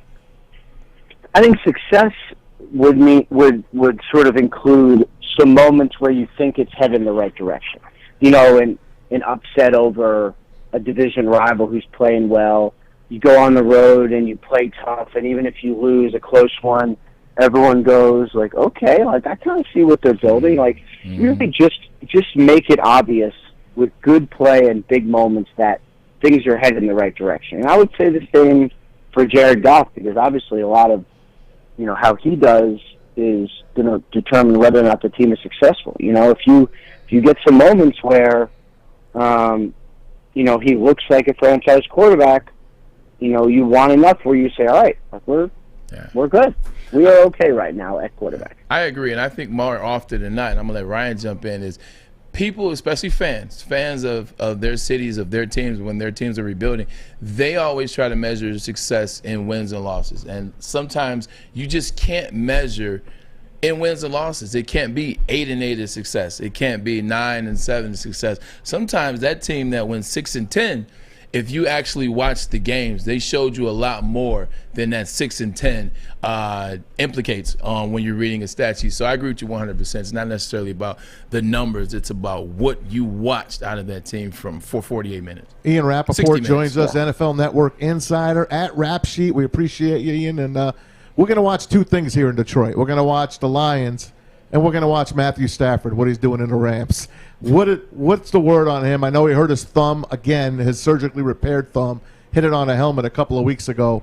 What do you think is a great season for Matthew Stafford? Does he have to win the Super Bowl for that to be a successful trade? No, but I do think they have to have a good season. And, from everything I've gotten from the Rams, it looks like, they really think Stafford is going to be really, really good. I mean, I know they've been blown away by his football intelligence. His arm talent is, you guys know. His willingness to learn, his ability to expand within the offense and be creative and find what he likes. All of those things, I think, have really impressed. If he stays healthy, I think they're going to be really good, and he's, going to be well coached, and you're looking at a really strong season. A team that should go deep into the playoffs. They mortgaged a lot, but they did it at the quarterback position, so I would say it's worth it. And, I'm expecting big things, but, it's going to be fascinating, and we'll see. We love Matthew Stafford. Man, I mean, come on. Matthew Stafford it's so funny. Matthew Stafford's been the Lions quarterback. Now he goes to L.A. and all of a sudden he's the greatest thing. I know. Everyone knew that except that. No one knew him because he's hidden here. Nobody knew him. Let's face it. Ian Rapoport, NFL Network. You can follow him on Twitter at RapSheet. Ian, I want to ask you about this because this came out earlier today, and I think it's an important story. I think it's gonna. The first of maybe many, the New Orleans Saints, the city of New Orleans, now requiring fans that come to see the Saints play either a proof of vaccination or a negative COVID test within 72 hours and a PCR test, not the rapid test that you would get. Also, masks worn in the stadium. That is from the city of New Orleans. This is the first NFL team that we know of doing this, and I keep saying NFL team, it's the city. Do you think this is going to be just the start of something moving forward?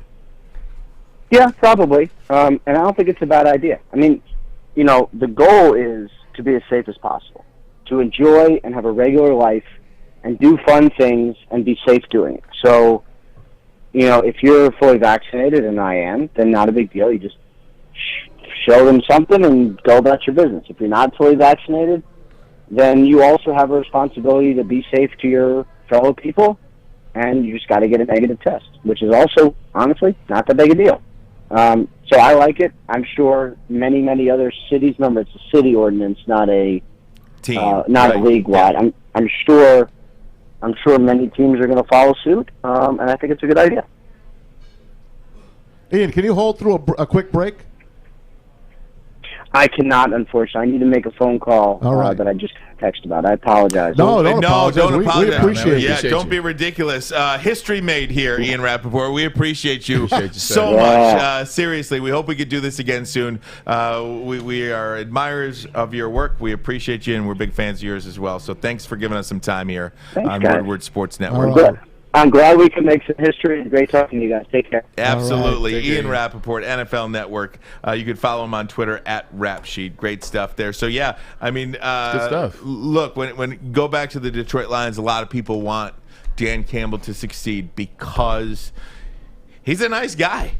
You know, I mean, you look at him, you look around the league. This is a guy that gives a lot to the media, and look, we will lather ourselves. I mean, we love Dwayne Fonts. Oh my gosh, Terry, I'm gonna ask Terry about this. Terry knows if you are nice to the Detroit media. Oh, man. You are going to get yourselves a couple of breaks along the way. I'm going to ask Terry about this next. This is Woodward Sports Network, Ermanni and Edwards. Welcome to the Call Sam Chopper Shop, where you can win a custom-built chopper while helping our veterans at the same time. Watch as the Bad Pig Custom team turns this bike into a one-of-a-kind classic chopper. And when it's finished, we'll be donating the bike to Volunteers of America Michigan to raffle off in support of our vets.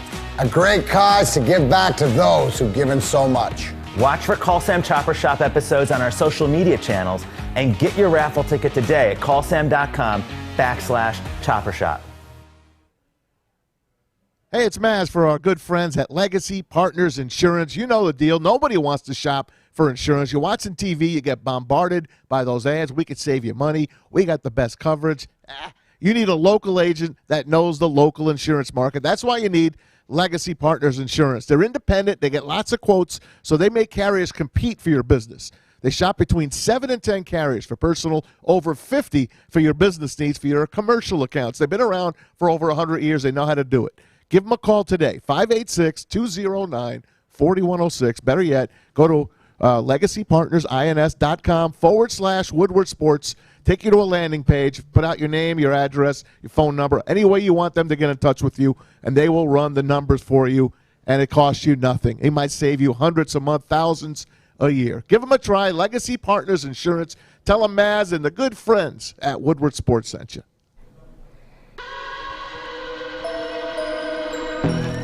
Oh, man, just feel that beat. Go ahead and feel it. On a Friday. A fun Friday here. Look at Braylon Edwards over here. He's getting into it. Oh, my bad. Oh, man. Come on. That was good. Ermanni and Edwards, the bottom That's line a good beat, man. Here on Woodward Sports Network. The freestyle beat. Detroit's all-digital network. We've got Terry Foster in the house. Maz, keeping an eye on everything.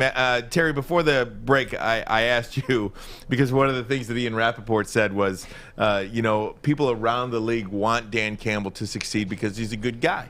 And I think a lot of media people and a lot of fans want Dan Campbell to succeed, number one, because we don't want to go through this again. That would mean a lot more losing over the next couple of years. But how much leeway, for lack of a better way to say it, over the years do you feel coaches, players have gotten when they're good interviews? Yeah. Oh, it happens a lot. Wayne Fonts would fill your notebook every time you went to the Silverdome. I'm here. I'm here. Right. What do you mean I'm fired? I love my owner. Right. What do you mean I'm fired? I love Wayne Fonts, man. Yeah. I love Wayne Fonts. Top of the heap, Mr. Ford here. So it was my brother. Right, yeah. He got off of that. Cocaine Wayne got off. That was my brother. It was my brother's. Right. So there's an example right there. I'm done with you guys, man. I love Wayne Fonts, man. You know who also got a break? First guy that comes to mind when it comes to getting a break from the media and the fans. Maybe not so much the fans, but the media. Brandon Inge. I love Brandon Inge, but Michigan guy. Brandon Inge could go 0 for 4 with 4 strikeouts, but he would talk to you at your locker that night. He'd give you a good 15, 20-second soundbite that you can use. And you know what? Nobody ever wrote anything bad about Brandon Inge. That works. Nice guy. That works when you play 168 games. Yeah. Like, you can be as nice as you want to be right with 16 games. If you go out there and you poop the bed and you come up with a nice interview, you still going to get dogged in the media because there's only 16 games. I'm saying true. Wayne Fonts, though, 16 games. He didn't play, but he's a coach, though. It's different. Yeah, but he screwed up sometimes. How about, I don't coach that stuff. Oh, that's Bobby Ross. My bad. We had some characters here. Man, we definitely have had some characters. You know what? Ian Rapoport actually, he had to make a phone call. Do you know what that phone call is about? Cheney was funny. No, he says there's some nutbag in Detroit who thinks the Lions are 1 or 2 players away from being contenders. Well, no, when Matthew Stafford was the quarterback, I'm saying. No, dude, are you serious? No. They were never one. Nobody thought that. Yeah, they did. This organization they were 2014 was a good team. This organization always 13 or 14. Look, the one with Nick Fairley and all those guys. 14. I vehemently disagree with you on that, Terry. When Matthew Stafford was the quarterback, they thought this quarterback was so darn good that they were always just 1 or 2 or max 3 players away. Is that why they kept getting players for him and they said, that didn't work? Yes. Then they do it again. Yes. That didn't work. It doesn't mean they were silly doing the same thing over and over again. That's the definition of insanity. But I would say that 2014, that Maz team, that team that Maz and I are talking about, they were 1 major player away. Like, that particular team was 1 major player. Now, other teams, I would have to agree, more with Terry, or more 4 or 5 players away. But that team was definitely 1 player away. And then go back to the 90s. Yeah. Go back to the Barry years. 1 out of But we're talking Stafford. He's talking Stafford. 1 out of 12 years. All right. He said you got that 1 year. But my ass. When did you think the Lions were 2 players away from contending? 2015, 14, 2016, 2017, 2018, Really? 2019. No, Listen, if I'm being your co-host, you gotta say some stuff that makes sense. Okay? What are you talking about? This One organization, player away. They didn't even make the playoffs a lot of those years. This organization, because of how good the quarterback was, at least in their mind, always believed that, you know what, we're not going to fully This tear ain't down. basketball. You We're can't be not one player gonna away and you're not even in the playoffs. That's why the Lions are the Lions, if they were thinking that. Yeah, well, that's exactly why they sucked for 60 years. Did you think they were 1 or 2 players away? Always, because I think they're going to win the Super Bowl every freaking year. We got to change. My we got wife to change thinks this I'm show. an idiot. Hey, do you they? two switch. Fish, you get up here. You go over there. wife in the thinks booth. I'm an idiot I'm over a it. calm man, but when people talk bullshit, I gotta call it out. Nobody thought the Lions were 1 or 2 players away from contending, dude. Everybody did. This organization did, and that's how they treated it. Hold on, man. Listen to me, Terry. And Ndamukong Suh, when he was here, you don't think that team was on the rise? Yeah, you don't think that team was close? Decent, but here's the other thing. And Ndamukong Suh was trying to get the hell out of here. He wouldn't have gotten out of here had they probably won that Cowboy game. No. Ndamukong Suh wanted the fuck out of Detroit. Yes, he did. Yeah, and you know what? And you know who thought he wanted to say? The stupid Detroit Lions. No. I know his sister and everyone were politicking to get him out of town. But you know what? He fell in love with this city when he was here. He put his roots down here. Yeah. He went to South Beach and then Tampa Bay and all of that kind of stuff. Is that why he was so rude to the wait staff all across Detroit? Is that why he was I can't tell you what kind of guy he is without his uniform. Oh, man, I only care about when he has his uniform on. I don't care what he is off the field. Look, every year Jim Caldwell was the head coach of the Detroit Lions. This organization felt that they were 1 or 2 or 3 players away, max. There was never a total rebuild. Even when Patricia came in, the organization thought that not only would they not suck, they thought that Matt Patricia was going to take this. No, you're saying everybody. The Lions organization is filled with dumbasses. Well, they don't know. There you go. That's not everybody. Okay, but I'm basically saying everybody, meaning the Detroit Lions and fans like me. Okay, all right. Hold your horses, Terry. What are we doing next? Listen to me. If Jim Caldwell stayed here, you don't think they continue up 9-7, maybe 10-6 after that? Let's face it. They crapped the bed because they made the wrong move. They relieved the man that should not have been relieved of his job. And look, I know we were all against him because he don't talk. He don't yell at the refs. That was me. He knew what he was doing in between the hashes. But he knew what the hell he was doing, and they loved him. Yeah. You brought Patricia in, that was the end of him. It was just players terrible. loved Jim Caldwell. I will give you that, grant you that. He couldn't count to 12 though. Jim Caldwell. Yeah, I know he made some mistakes. But Jim Caldwell, what was his record against better than 500 teams? 5-18, something like that. Yeah, that's 2 players away. Yeah, 5-18. Well, there you go. Terry, you should go back and watch the Lions from 2014. That's your punishment. Stupid game. Yeah, I was too. That's your punishment. Go back and watch them. No, because they were close. You guys keep going here. We're going to take a break. When we come back, one of the coolest things happened to a college football program. It is all part of this name, image, likeness. First of many that we will see. College football 5 years from now ain't going to look the same. Can I go back to school? Oh, man, Braylon. Can I go back? You already NIL back. We'll take a break. Ryan Edwards, the bottom line, Woodward Sports Network. Allegedly. You know why realtors love using Hall Financial as a lender? Because of our commitment to speed and service. We have nearly 4,000 5-star reviews already. Call today, 248-308-5000, or go to callhallfirst.com.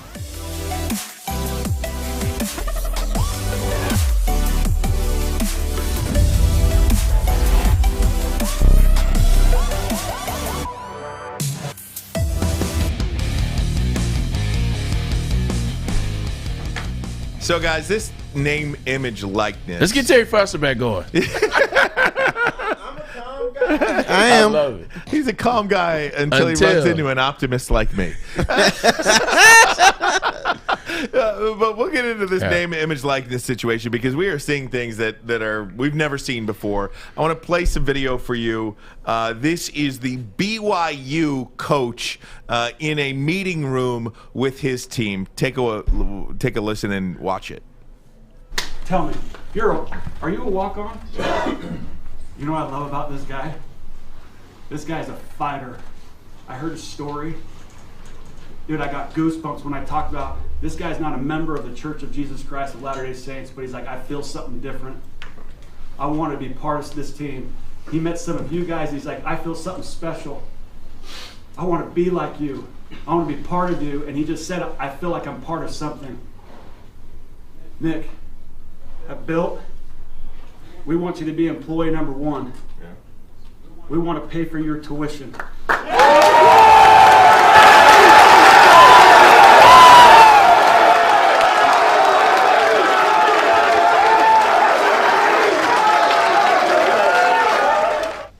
Walk-on that's been busting his butt here a long time is Thomas Gunther.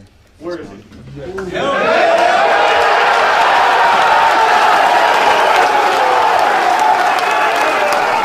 Talmadge.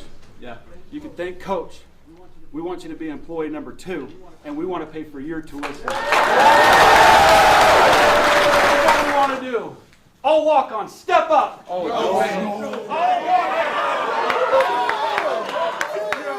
know what? Employees 1 through 36 in the house.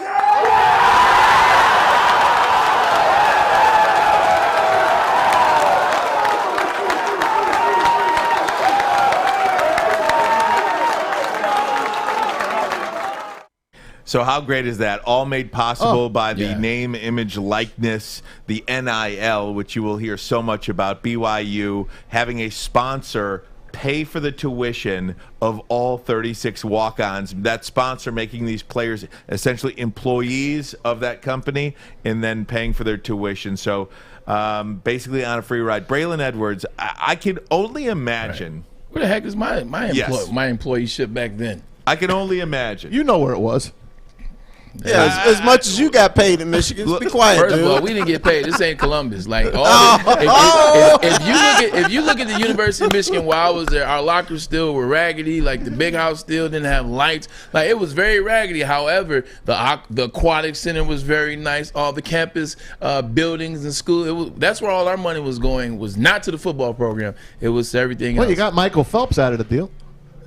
But he never swam for Michigan. He swam for the USA. The whole country got him out the deal. Straight up, if this NIL I would have made a ton of money. You would have made $1 million. I'd have made a ton of money. Seriously, I mean, you're talking about the all-time leading receiver in the history of the University of Michigan. How long has Michigan football been playing football? This freaking guy is the all-time leading receiver, and by golly, I will tell you, this is $1 million a year player for the University of Michigan if this NIL They're is paying $10 now at jerseys. They're paying $10 now at jerseys. 10 plus to the players. Which only, is better, only at the MDN. Emden's the only one that did is a better deal than NFL players get for their merchandise. 1,000%. Yeah, and it would have been a great deal because it not only – like at Michigan, not only did we have the stats, the guys that were All-American or the guys that were All-Conference every year, is we looked the part, we spoke the part, we had Lloyd Carr as a coach.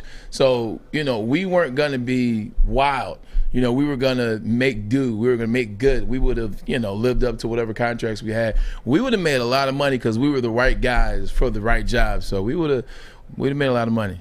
Dang, I want to go back. Where's the time of seeing that? Oh, so you want to go back because you're admitting you took a pay cut when you left Michigan. Oh, no, I never took a pay cut. I wish I did get paid. I wish I did. You went to the NFL. No. I'll tell you a story. I went to Columbus to work a football camp. Going into my second year in the NFL.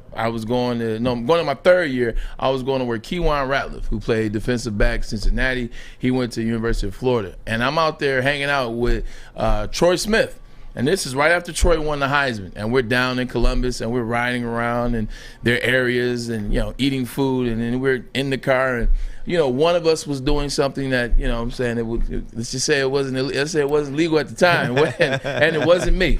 And we're in Columbus. I'm on my best behavior. Police pull us over.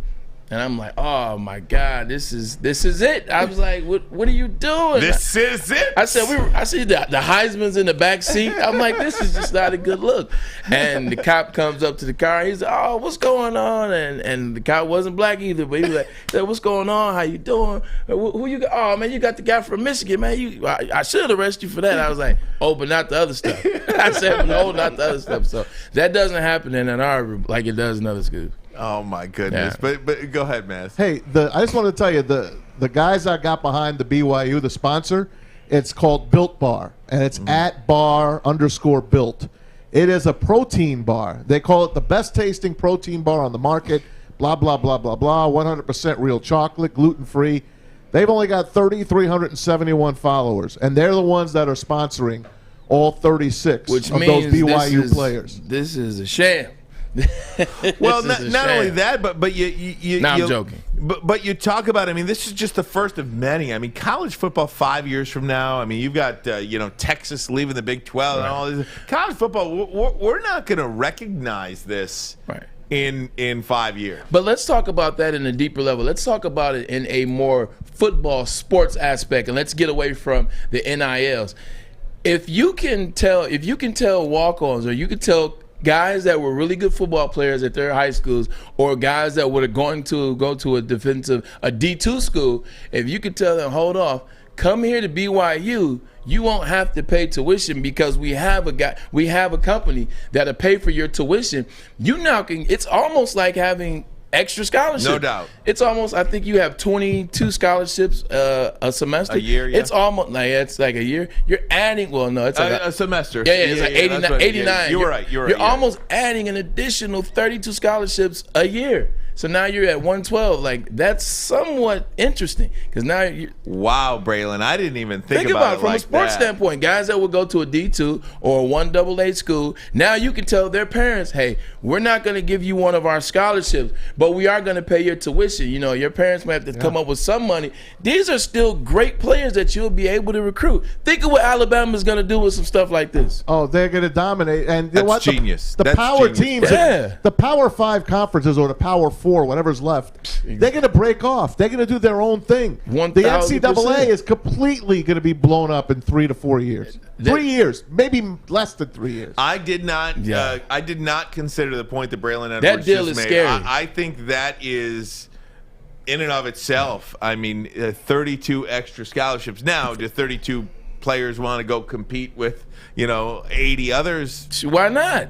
Alabama has every year. Alabama has the number 1 through 5 individuals at certain positions, and they all go. They don't mind battling out. So now you're telling me the guys that are ranked in the 200 to 250 aren't going to want to still go to Alabama? You just blew my friggin' mind. That's a scary deal, Ryan. That's a scary deal. They get to sit on the sideline for 12 games a year. Exactly. All right, we're going to take a break. When we come back, chill out. We need a break after that one. That was hot. Oh, Braylon Edwards just blew my mind. Man, chill out. Next. Tony is a third-generation logger that has a simple, practical approach to life and work. That's why his Coast DX342 knife is perfect for him. The stainless steel blade is rust-resistant and made for all-weather use. And the double roll-lock safety ensures that it will never inadvertently close when he doesn't want it to. That's why Coast is trusted tough. Hey, it's Maz for our good friends at Levels. We've been waiting for this day for a long time. It's finally here. Join us for the grand opening of Levels Provisioning, Friday, August 20th. That's next Friday. Levels located in Sherwood Avenue in Centerline. Woodward Sports will be there all day. We're broadcasting live. The Morning Wood, Big D Energy, and, of course, us, the Bottom Line. There'll be free food trucks, tons of giveaways, and you can enter for your chance to win a brand-new 2021 Dodge Challenger, all from Levels. Go to enjoylevels.com for more info. That's enjoylevels.com. It's Levels. We'll see you there next Friday. All right, so here's the deal. It is my favorite segment of the show. Braylon introduced us to it yesterday, and I cannot stop saying it. Braylon, would you like to explain the segment to Terry Foster, who is with us today, and to the people who may be just tuning in to us? And we really do appreciate those of you along with us on YouTube, on Twitter, on Facebook, Twitch, all of them going right now. And, of course, the Woodward Sports Network app. It is a free app. We'd love for you to download it. That is the audio only. And, of course, YouTube, you can watch us. We really appreciate you guys being a part of the show. So, Braylon, man, chill out. Got you covered. T. Foss, my man. People at home watching or listening, chill out works like this. We will say something that we do not agree with, and when you don't agree with that thing, you insert the phrase, man, chill out. I will give you an example, but this will not be the one that I'm using today. When people talk about AD is a better overall player than Giannis Antetokounmpo, my response is, man, chill out. Giannis Antetokounmpo, if you look at his resume versus Anthony Davis, the only thing Anthony Davis has chosen better than him is a place to play where the weather is better than Milwaukee, and that is it. That is how it works. When you don't like something, you say, man, chill out. And we both say it different, so it still works. We both do say it different. Terry, if you want to see, go once around. Oh, do you want one? Do you have one right now? I got one. Oh, Terry, please. out the gate. Out the gate. People that think the Lions were one win away, man, chill out. Well, that's I got two for this. Nah, my man, I love Ryan Ermanni. Fine gentleman. Yes. Gentleman, lovely and all this. But this dude gets on the air here in front of thousands of people in Detroit and said, the Tigers are in second place. Who cares? But then this motherfucker turns around and says, Joe Buck is an excellent broadcaster. He's like one of the best we've got. He is. Man, and you too. Man, chill out. You chill out. Are you serious? You chill out. Joe Buck is fantastic. He's the best. Damn, son. One of the most underappreciated. The best in the business. That home run. Must be from New York. Let the crowd marinate. Oh, man. Who do you like? Ernie Harwell. Man, chill out. All right, Maz, you're up here. You're up here. This is simple for me, and I think I said it earlier, but I'll just say it again. The New Orleans Saints or the city of New Orleans expects me to get a vaccination and show proof that I'm vaccinated, or show proof that I went for a COVID test 72 hours prior to going to a Saints game. My friend calls me and says, hey, let's go to the game. I got an extra ticket. I'm like, I can't. It's Friday. I don't have enough time to get my COVID proof that I don't have first of all, I don't have a vaccine. If I'm not vaccinated, I got to show proof. Now I got to go get a test. Man, chill out. Chill out. Are you kidding? I want to go to the game. Just keep it in your wallet. I love it. Who went first yesterday between me and you? I don't know. I don't know. I don't remember. I don't remember what I had for lunch today. I'll go. I'll let you go last. I remember what you had. It looked good. Here we go. So good. I do too. Is chicken Caesar wrap. Chicken Caesar. Oh, chicken Caesar wrap. Gorgeous. Here we go. I'm just going to read off some names, and you guys pay attention. If you recognize the names, good. Adam Thielen, $17 million. Stephon Diggs, arguably best receiver in the league, $17.5 million. Cooper Kupp, amazing receiver out there in Los Angeles with the Rams. Mike Evans, I believe he's had 8 seasons in a row at 1,000 yards. Nothing much. Keenan Allen. Oof. Most defensive backs call Keenan Allen, as well as Devontae Adams, the hardest two people to check at the line of scrimmage and when running routes. There he is. $19 million. Tyreek Hill, we know what he can do. It doesn't matter. You get to where I'm going. Kenny Galladay makes $21 million a year. $21 million for Kenny Galladay, the former Detroit Lion. Chill out. $21 million for Kenny Galladay. This list is insane. And yes, the list will change because people are re-upping. Devontae Adams' deal will change. DK Metcalf deals will change. Jefferson in a couple years with Minnesota. But this right now is absurd. Man, chill out. I love it. Chill out. Okay, here. This is my turn now. I saw this yesterday. Kenny Galladay, chill out. All right, I'm done. I'm sorry. So I saw this yesterday, and I couldn't believe my eyes. Urban Meyer took the job, came out of that cozy booth out there in Los Angeles, working for Fox College Football. They mixed him in there in the little NFL sometimes. He left that cozy chair out there in Los Angeles, making what, $6-8 million a year, something like that, doing the broadcasting because of medical reasons, living the life of Riley out there. I mean, my goodness. And then you decide one day you want to come back to coaching. So you choose the Jacksonville Jaguars in the NFL Duval to come County. back. You're going to leave. Not a very good franchise, by the way. You're going to come. But why do you come back to coaching? Well, you come back to coaching because they got this shiny new piece. It's the number 1 overall pick. And that number 1 overall pick is Trevor Lawrence. Clemson. Okay, that's the reason you came back to coaching. Well, unfortunately, I don't know what he was thinking, but Urban Meyer says that it is still an open competition between Trevor Lawrence and Gardner Minshew. It was happy hour in Birmingham. He will not commit to Trevor Lawrence being the starting quarterback of the Jacksonville Jaguars in Game 1. You know what I say to Urban Meyer? Dun, dun, dun, dun. Man, chill out. You know what I'd say to him? That's terrible. You a lying bitch. That's what I'd say to him. And then there's this. If you're watching on YouTube, this is Gardner Minshew. Throw that back up if you could, Alex, if you don't mind. This is Gardner Minshew. This is a quote. I haven't taken a dump in weeks because number 2 isn't an option for me. And he didn't say dump. He said something else, but this is a family show, and I don't want to swear. I haven't taken a dump in weeks because number 2 isn't an option for me. Gardner Minshew. Man, chill out. I think he might need to start dropping those deuces left and right because number 2 is all that's in his future. He needs to go buy Charles Woodson Michigan jersey. He needs to release himself because number 2 is the only thing that he'll be saying. There's no reason Trevor Lawrence will not be starting. I understand that he wants to. Well, look, I understand that he wants him to earn the job and maybe create a little competition. But by all accounts, Trevor Lawrence is not only fulfilling expectations, but he's exceeding expectations in camp for the Jaguars. Why you would do this? I hate these college tricks like this or these pro tricks or these coaching tricks. Give the guy the job. Give him some confidence. Let him take the number 1 reps and go from there. You came back to coaching because Trevor Lawrence was the number 1 pick in the draft. I think it's bigger than just camp tricks. I think this is something that Urban Meyer, correct me if I'm wrong. Let me know if I'm stepping out of base, Tom, Terry, and Ryan.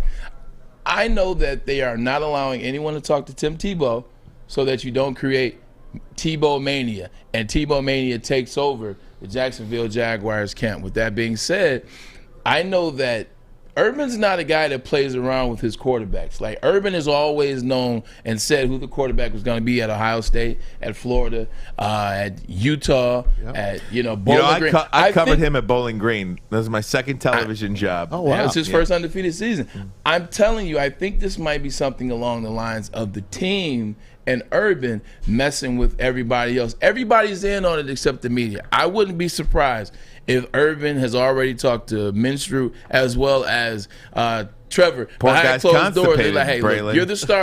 you're the starter, but we're going to say this because we don't need any BS coming up. And so the dumb stuff, that just might be him. He might be constipated and backed up. But I'm pretty sure everybody's on the same page. Like, I don't think this is a college trick. This is we want people to focus on the things that they need to focus on. Am I wrong? No, Bray, you got it. But what would you do in San Francisco? Garoppolo's going to start, but Trey Lance is waiting in the wings. Yeah. Different situation. That's different, though. Like, Garoppolo was almost like the guy for life like 2 years ago. Now he's like, oh, well, you're here until the season starts. There's going to be some quarterbacks moving around the next year. I can tell you that. Garoppolo's a good one. Garoppolo's a good one. Man, chill out. I love that segment. I think if he hits that pass in the Super Bowl, it's a whole nother thing. Quick sidebar story. So 2003, I'm working in Toledo. Oh, wait, no. So it's 01, 02. Junior at Michigan. 01 to 02, I was in Cadillac. 02 to 03, I was in Toledo. So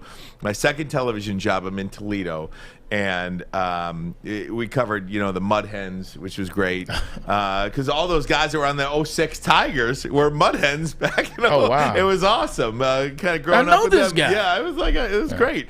But at Bowling Green, which was 20 miles away from Toledo, that's, we covered Bowling Green. So Dan Dockich was the basketball coach. Nice. And Urban Meyer was the football coach. And like, dude, I'm a 20. Josh Harris. Yeah. Josh Harris. Josh Harris. So I'm a 22-year-old kid, 23-year-old kid at the time, not knowing, crap from Shinola. Meyer. So I'm interviewing Urban Meyer. Now I know his name, but back then I didn't know his name. I was like Urban Meyer. I said, Coach Meyer. And he just stopped and he just ruined me. He just ruined me. Kid, if you're going to ever be in this business, it's a pretty damn good idea to know the coach's name. And it was just, if you want to talk about Gardner Minshew not being able to dump, I wanted to drop 2 right there on my shoes. I just lost it, man. That's a great lesson. That's why But you know he was right. Yeah, you deserve that. Absolutely. Yeah. But you know what? When you're a young kid coming up in this business, that is one of the lessons that I've taken. I take pride in knowing the name of the player, of the coach, and not trying to screw that up. Yeah, Myers always good, man. I met him because obviously I didn't play against him when I was my time in Michigan. But when I was working doing the Big Ten conferences, like we would do the Big Ten conference and we would interview those coaches, kind of talking about the season.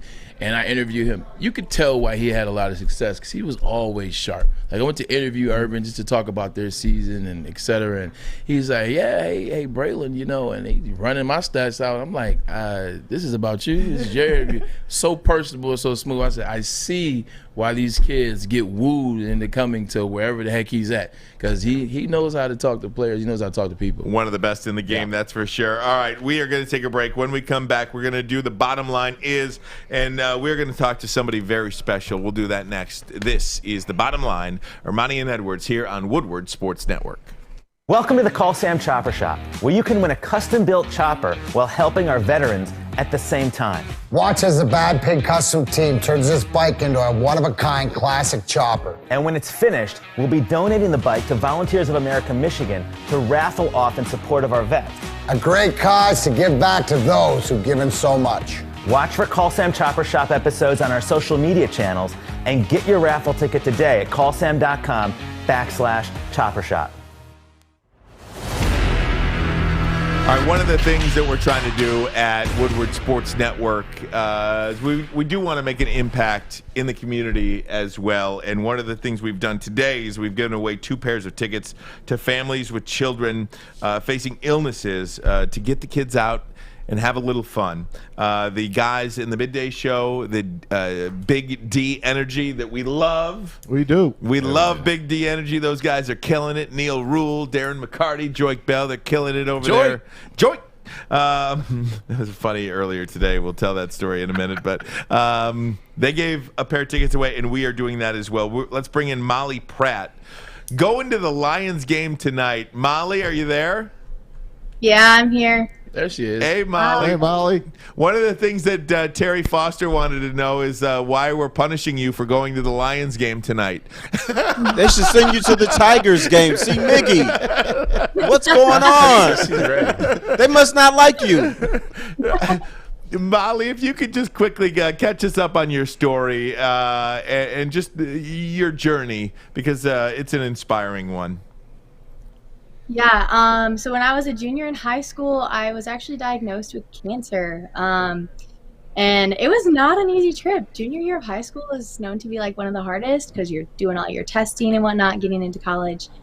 And then I almost had it gone for a whole year, and then it ended up coming back 2 more times after that. And I ended up going to U of M for a bone marrow transplant. And I had no idea what to expect for that. Being in the hospital for over a month they prepared me for it the best they could, but I had such a hard time just being in the hospital for a week, so I had no idea how I was going to do a month. And then once I kind of got through it all, after I was on this maintenance chemo, and I ended up not being able to walk for quite a bit of time. But honestly, it was not the easiest thing to go through. I mean, obviously no one wants to have cancer because it's a life-threatening illness, but I wouldn't change it in the world. Having this illness, it was so inspiring to me to see everyone around me, and like it actually showed me that my career, because now I'm going to be going into nursing, and I just want to be able to help people the way I was helped in the hospital and just through all my treatment. I met the most amazing people, the most inspiring people. I even grew my relationship with the Lord a little bit through it all. That's awesome. Yeah, it was just so amazing. Molly, tell me this. A lot of people, and I commend everything that you've been through, and for how you responded to it and how you've actually, triumphed on and gone further than anybody thought you could. A lot of people don't deal with near as much as you've had to deal with as it relates to being diagnosed and then deciding to move forward. What is it that made you move forward? What is it that gave you that extra ability or that extra inspiration to take it in stride and kind of show us what you're doing? And now you're in school, you're in nursing school, et cetera. Like, what is it that made you go on? Yeah, so I had a really supportive family behind it all.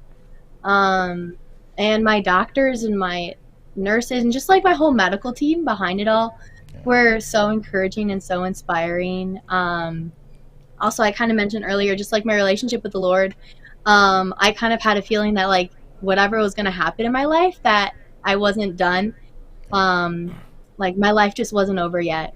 So I just pushed through, and I'm so glad I decided to go through with it all, because like I'm so strong and I'm so passionate about what I'm going into for, and now I have an experience on the other side of it too, and I just being able to put it to purpose and like show other kids like, hey, I've been in the same spot you have been, like there's hope.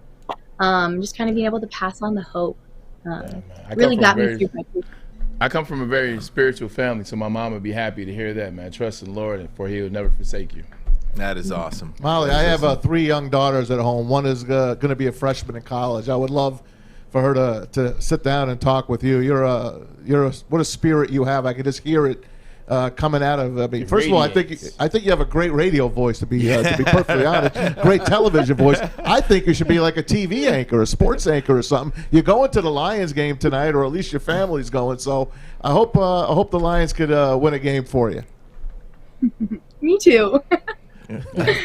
Molly Pratt, we really appreciate your time. Thanks for sharing your story and your journey with us, and like your message. You're inspiring a lot of people by sharing it with us. Have a good time at the game tonight. Whoever's going, if you're going, if your family's going, that is an awesome thing you're doing. And Molly, I'm going downtown tonight. If I see you, I'm going to sneak you into the Tigers game. Get these bums, the Lions. Let's see some real action tonight. Molly Pratt, thank you so much. Have some fun tonight, okay? Thank you for having me. Bye. Be good. Right, Continued health, honey. That is great. So gave away 2 pairs of tickets today to 2 families who have been faced with children having illness. So go out and have a good time. It is inspiring. You know, one of the things that this job does too is you do meet great people along the way, man. My goodness. All right, guys. Okay, so before we wrap it up, it is bottom line time. The bottom line is, this is something that maybe we'll throw a little music on. We'll throw a little music on. Want some music? Let me find some music for you. We'll do a little dance. Terry? Let's try out this number. And again, for those of you just tuning in or just watching us for the first time, experiencing us, the bottom line is going to be a definitive statement that you want to hammer home before we leave you. So I will start. Okay. Ladies and gentlemen, boys and girls, children of all ages, the bottom line today is that Miguel Cabrera will in fact hit home run number 500 today. Ooh. He will do so in his first 2 at-bats. Ooh. He's going to get it over with. The Tigers are going to win, and they will sweep the Cleveland Indians and end up 500 here before the end of the week. Woo! There you go. Check you out. Book it! Bottom line, Kenny Galladay shouldn't be making $21 million a year. I'm not trying to hear it. Bottom line, Kenny Galladay is way too high up that list. Bottom line, book it. I got a bottom line as well. The bottom line is Braylon Edwards would have been a millionaire back in the day if NIL was around. That's true. That's what I'm talking about. The bottom line is I still think he had a little on the side. Oh my God, you guys are terrible. Well, nobody's gonna get you in trouble anymore. I had 4 parents. I didn't need that. I had I had 4 parents. Oh, we're doing good. At least free pizza from Cottage Pizza. Oh man, I'm taking a couple cottage. I'll tell you a story about that. Dave Terrell and that cottage and pizza. Shoot. Oh man, maybe we'll save that for Monday. That's a good one. Good old Dave. Dave I gotta Terrell. call Dave. All right, T-Foss. The bottom line is Miguel Cabrera will not hit his 500th home run tonight. He will hit number 500 on Sunday to help the Tigers to victory to avoid the sweep from the Cleveland Indians. So that's what's going to happen. I'll take 500 on Sunday. I want to. If it's on Sunday, I'm there. I'm going there on Sunday. What's up with you two guys, man? You two guys be going at it all. No. Are you going Sunday? Are you going to have on your Sunday your church suit on? Oh, Sunday I'm wearing leisure suit, all white. I'm wearing all white. It's be short sleeves, linen pants, like a nice hat like yourself. No humidity on Sunday. See, man. like Havana Nights hat. What a night to be downtown Detroit tonight. The Detroit Lions and the Buffalo Bills. First, look, I don't care if it's preseason. It's always exciting. Is Chad have any tickets left? It's the freaking NFL. Chad have any tickets left? I'll go. It's the freaking NFL. It's awesome. So I'm going to watch that game tonight. And then, of course, the Tigers. I'll keep flipping over to Miguel Cabrera's at-bats. Yeah. What about Kate Cunningham? What time's he playing tonight? 12 o'clock. Oh, 8 we didn't talk about that one time. He's in Vegas against the Knicks. Exactly. 8 o'clock on NBA TV. That was an 11 o'clock start. 8 o'clock on NBA They got to start TV. at 8 p.m. because it's the Knicks. Everything centers around New York. Yeah, right. That wouldn't be bad. You know, it's the best time to get Tigers tickets too is if you go late. Like they go down to like $15 to sit anywhere. Like after the sixth inning or something. Not tonight. Not tonight. Oh, that's I don't know. Well, it'll be good. I can sneak in. I'll just go back to the suite. Right. I'm here for the concert. Well, we really, guys, we really appreciate you supporting the show and supporting the network. We got a lot of great things happening over here at Woodward Sports Network. The morning show is going good. And, of course, these guys, Big D Energy at 11 a.m. every morning, Monday through Friday. Neil Rule, Darren McCarty, Joik Bell. They're doing great things. We're just trying to hold up our end of the bargain here. Braylon, great stuff out of you. Hey. Maz, love you. Terry Foster, thanks so much for joining us. You'll see a lot more Terry as well. Are we still speaking? Oh, Terry, I love you. Come over here and give me a hug. I'm vaccinated. I'll give you a hug. Well, you can go to a Saints game. Right, yes. I'm not, but I'm just not going to wear the mask for 4 hours. You watch it on TV. Game. Right, I watch it on TV. Less of a headache. Guys, thanks so much. We'll see you Monday. And please share this show with your friends. Let them know Woodward Sports Network. Download the app. It is audio only. And then, of course, you can watch us on YouTube. Please share it with your friends. Facebook, too. Facebook, Twitter. We really appreciate the support. This is The Bottom Line. Ermanni and Edwards on Woodward Sports Network. Anderson hits it in the air to right. Back at the wall, and the White Sox win.